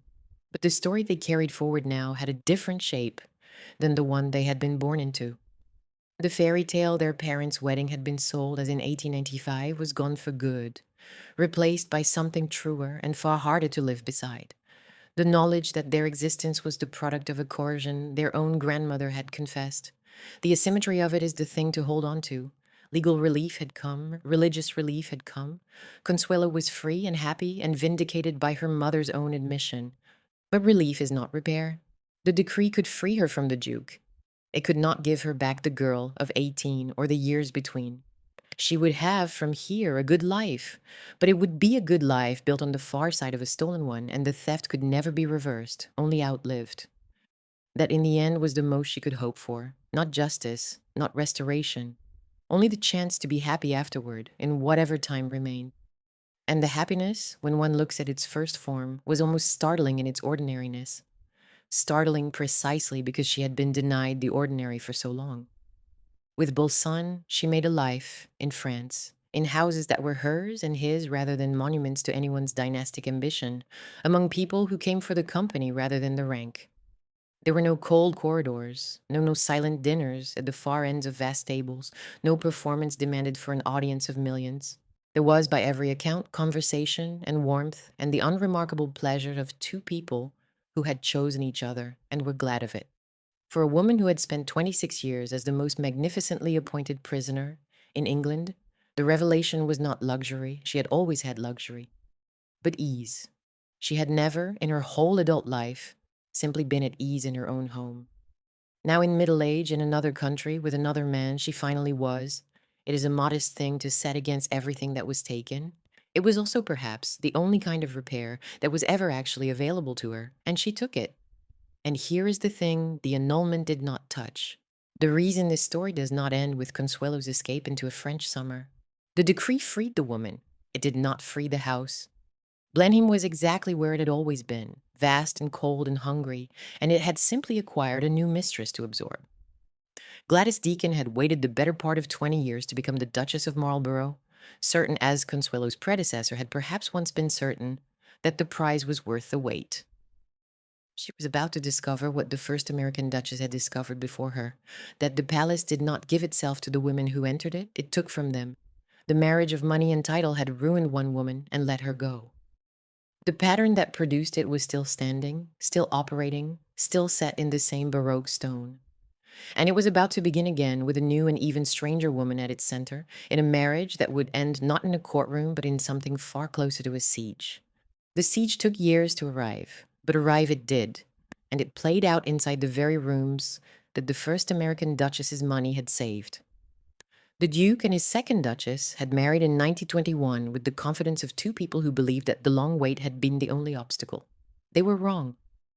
Whatever Gladys Deacon had imagined Blenheim would give her, it gave her instead the same thing it had given Consuelo. Grandeur without warmth, a husband bound to a house rather than to her, and a slow erosion of the self. The brilliant woman who had dazzled the salons of Europe began under the weight of it to retreat into eccentricity. She filled the staterooms of the palace with dogs, dozens of small spaniels, that ran loose through the Baroque splendor and ruined the floors. Her once celebrated beauty, which she had tried to preserve by artificial means that went disastrously wrong, had begun to fail her. And the marriage that both of them had waited so long for curdled, as the first marriage had curdled, into estrangement under the same painted ceilings. There was a particular cruelty in how her beauty betrayed her, because beauty had been, for most of her life, the thing she was most known for.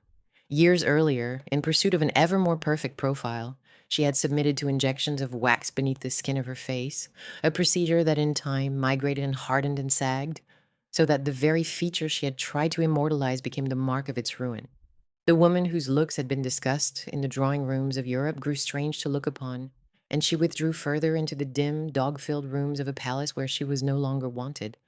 It is a hard thing to watch a person be undone by the same vanity the world had taught her to prize. But the vanity had been the armor of a woman who had nothing else to hold on to, and when the armor failed, there was very little left to protect her. What the Duke did about it tells you, finally and completely, who he was. According to the palace's own account of those years, when the marriage had broken down and Gladys would not leave the house she had become mistress of, the Duke moved against her with a coldness that even his earlier life had not quite prepared one for. He left Blenheim, and when she remained, he had the power cut off, the services to the palace withdrawn, in order to force his own wife out of the house. There is no melodrama required to make that land. A man drove a woman from his home by turning off the electricity. She had given him the better part of 2 decades of waiting, and he ended it by making the rooms uninhabitable around her. Eventually, she went. The Duke himself did not have long to enjoy the victory. He died in 1934, fewer than 3 years after the siege, the master of Blenheim to the last, and the cause, in one way or another, of the unhappiness of every woman who had been bound to him. There is a final strangeness to his story that is worth recording.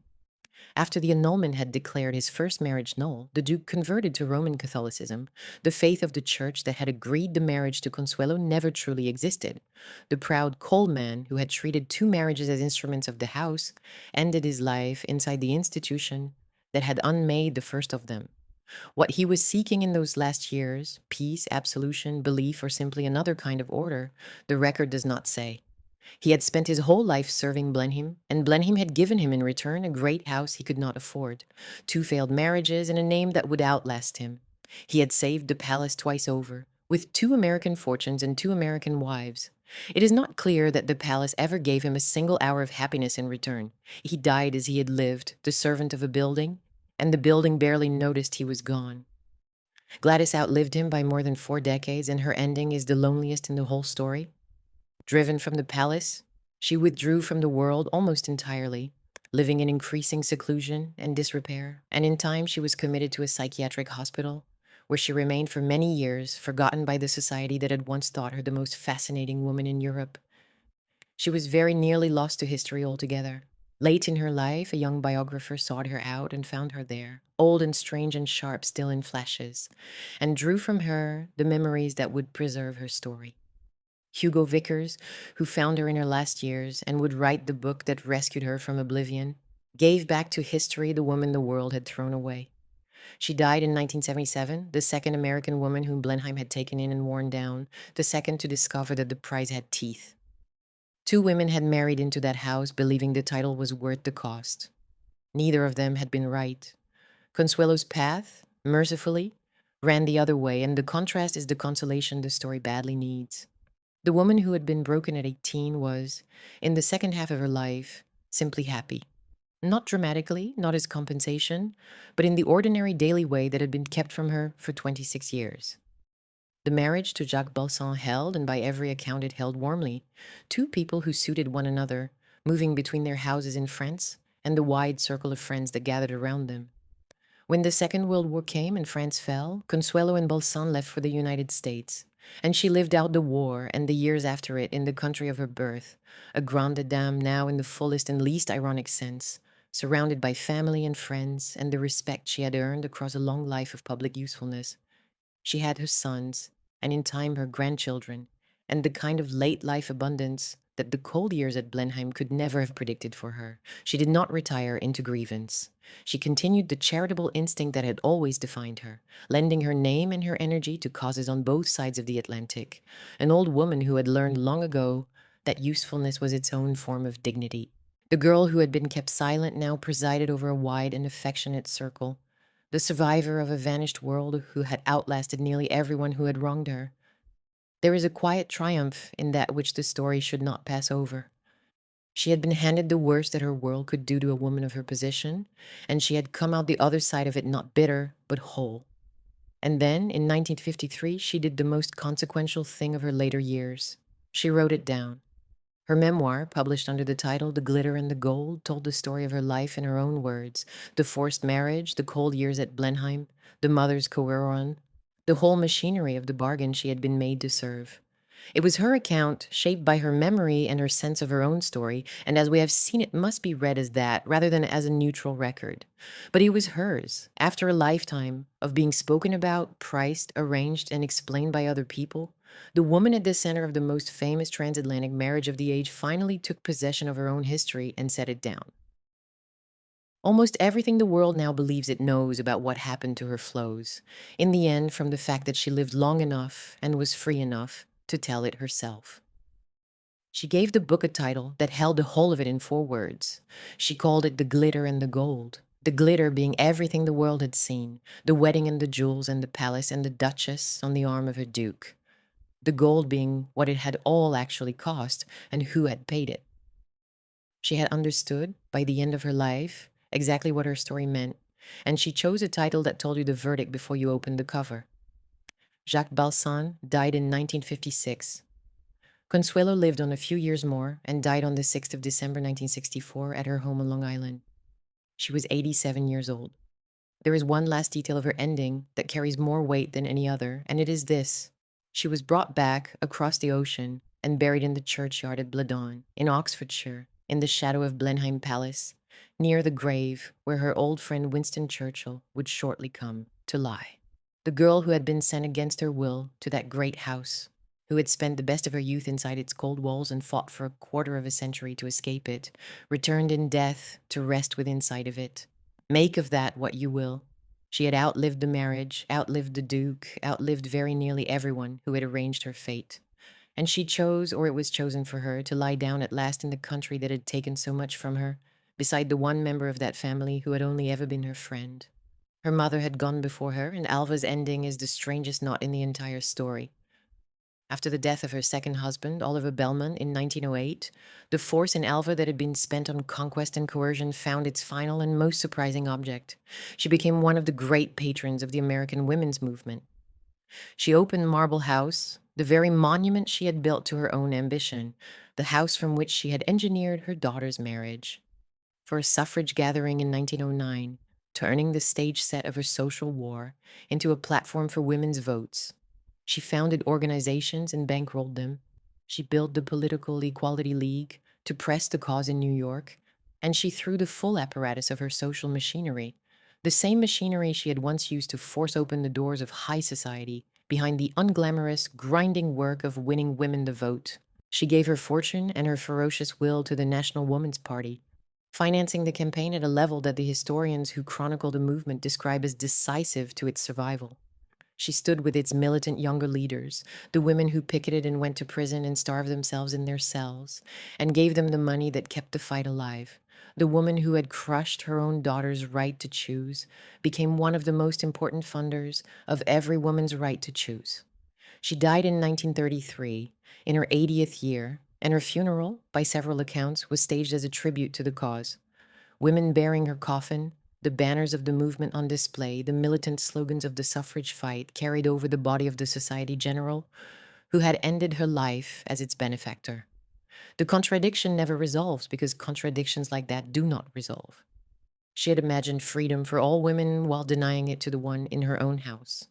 Both of those things were true of the same person. That is not a lesson. That is just a life. The sons inherited the house and the story both, and their two paths diverged exactly as their characters had always promised.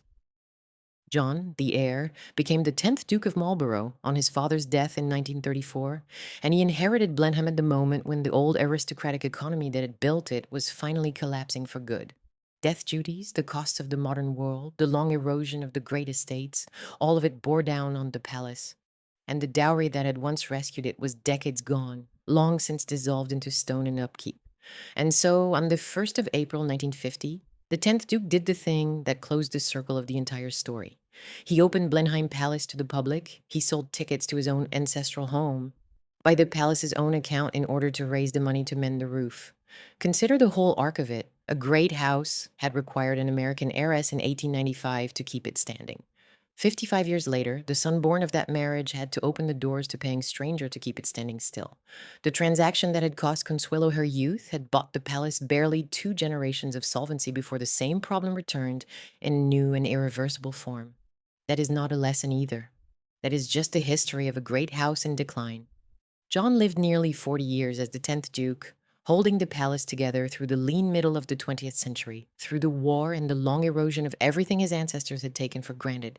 And the decision to open the doors in 1950 turned out to be the thing that saved Blenheim for the modern age. The paying public did what no further dowry could have done. It gave the palace a future that did not depend on marrying another fortune. He died in 1972, succeeded by his own son in the unbroken line that the marriage of 1885 had been arranged to secure. In the cold accounting that the family had always kept, the bargain had worked exactly as designed. The line continued, the house stood, the name endured. It is only when you set the ledger beside the life of the woman who balanced it that the figures stop adding up. The house got its future. She got Blenheim's cold corridors for the best years of her youth. The two were never in any honest sense an equal exchange. Ivor the Spare slipped the harness of the dynasty as younger sons sometimes can, and made of his freedom something quietly admirable. He became a serious collector and patron of modern French art, a man of cultivation who lived in the wider, more cosmopolitan world that his elder brother's inheritance would never allow. He died in 1956, the same year as his mother's second husband, his life a small demonstration of what a Marlborough might have been had he not been born to carry the weight of the name. He surrounded himself not with the Baroque grandeur of Blenheim, but with the bright, restless canvases of a new century, the work of painters who had thrown off the old rules entirely. A quiet rebellion, perhaps, against everything the house his brother inherited represented. He never had to save a palace or marry a fortune or continue a line. He was the son the bargain set free, and he spent that freedom on beauty of a kind that no duke before him would have understood. Between the two brothers lay the whole question the story keeps circling. What the name gives and what it takes, and how differently it falls on the one who must carry it and the one who is spared. The story did not stay inside the family.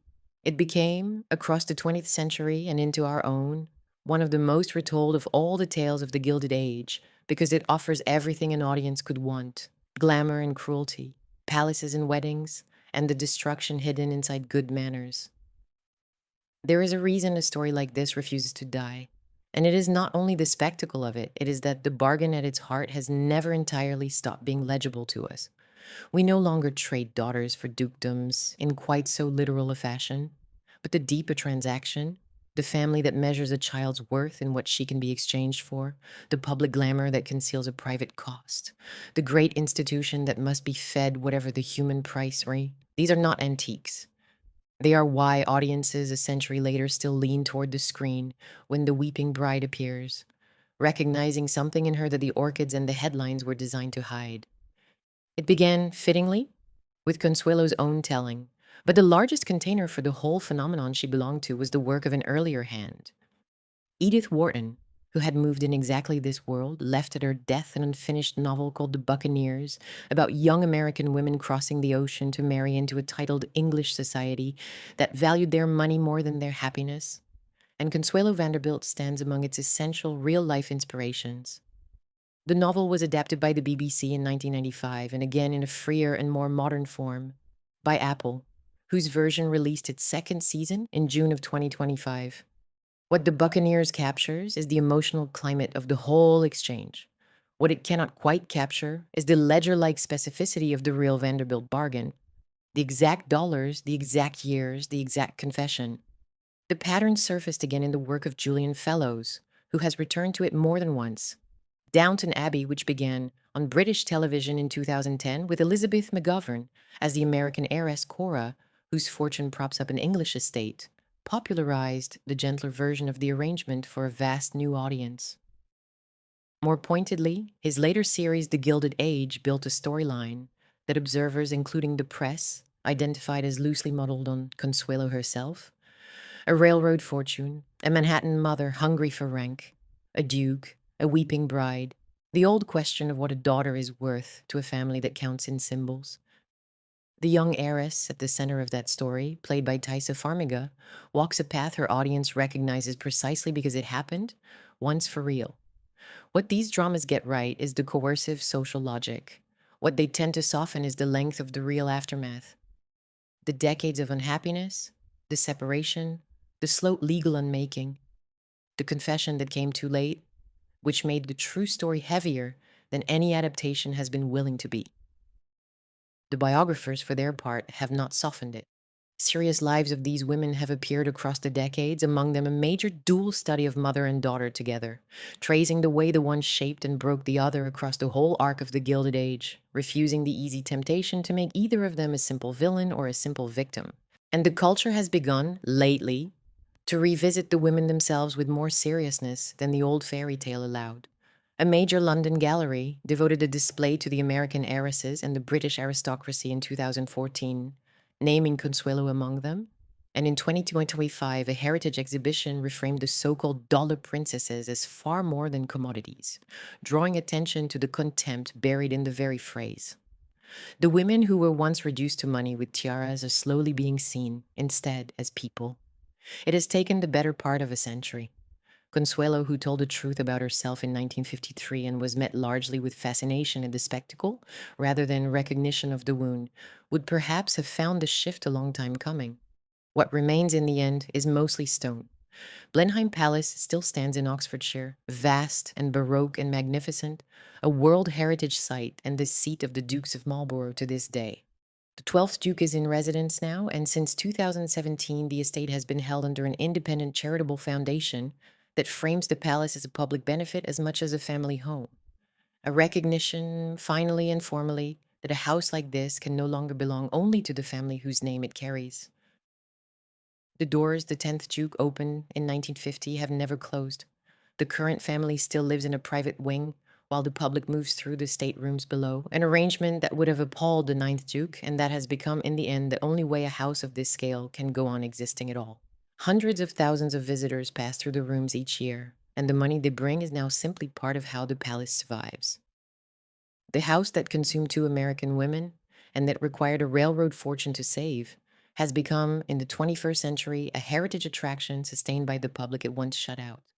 It is a museum of itself now, its private rooms roped off, its grandeur curated, its survival assured by exactly the kind of ordinary visitor that the family who built it would once have refused to receive. Marble House still stands too, above the sea at Newport, no longer the private weapon of an ambitious woman, but a museum, preserved and open, where visitors are told the truth about it, that it was built as a monument to social ambition, and that within its walls a mother arranged the marriage of her daughter into the British aristocracy. The house tells its own indictment now.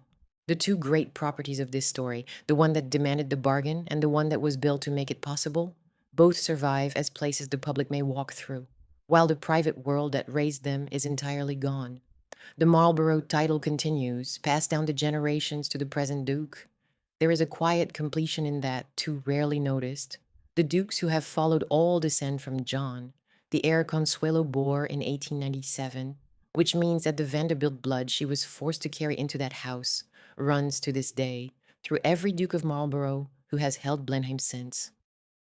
The American girl, who never wanted the title, gave it the only thing that truly lasts in such families, which is the line itself. She is in the marble, and she is in the men who own it. The house could not keep her, it could not let her go either. The Vanderbilt name survives less as a single dynasty than as a vast and scattered inheritance of houses, fortunes, philanthropy, and myth. And inside Blenheim itself, there hangs the great family portrait the painter John Singer Sargent made of the Duke and Duchess, and their two small sons at the turn of the century, Consuelo standing tall and composed at the center of the house that had claimed her, the very image of a duchess, painted at the height of a marriage that was already by then a quiet ruin. Visitors pass it every day. Most of them see only a beautiful woman in a beautiful house. The truth of what she was feeling when she sat for it is not in the paint. It is in the memoir she wrote half a century later, and in the annulment her own mother helped to win. And in a quiet churchyard at Bledon, within sight of the palace, lies the woman who was the price of all of it, at rest at last beside an old friend in the shadow of the house that took her youth. What this story finally reveals is not that the title was a fraud and the money was real, or that one side was wicked and the other wronged. It is that both the money and the title were entirely real, and both were starving, and between them stood a girl who had been raised to believe that her own wishes were a kind of selfishness, and that when a hunger for status meets a hunger for cash, the person with the least power and the most value is the one who pays. The public saw a duchess walk into a church on Fifth Avenue and called it a fairy tale. The private truth was a family solving one problem by creating another that would last for decades, and a great house that was steadied, for a time, by the spending of a human life. The palace is still standing. It is beautiful and it is open, and the roof still needs mending. The life that was spent to keep it standing could only be told afterward, in fragments, in a memoir, in exhibitions, in the slow and belated honesty of history.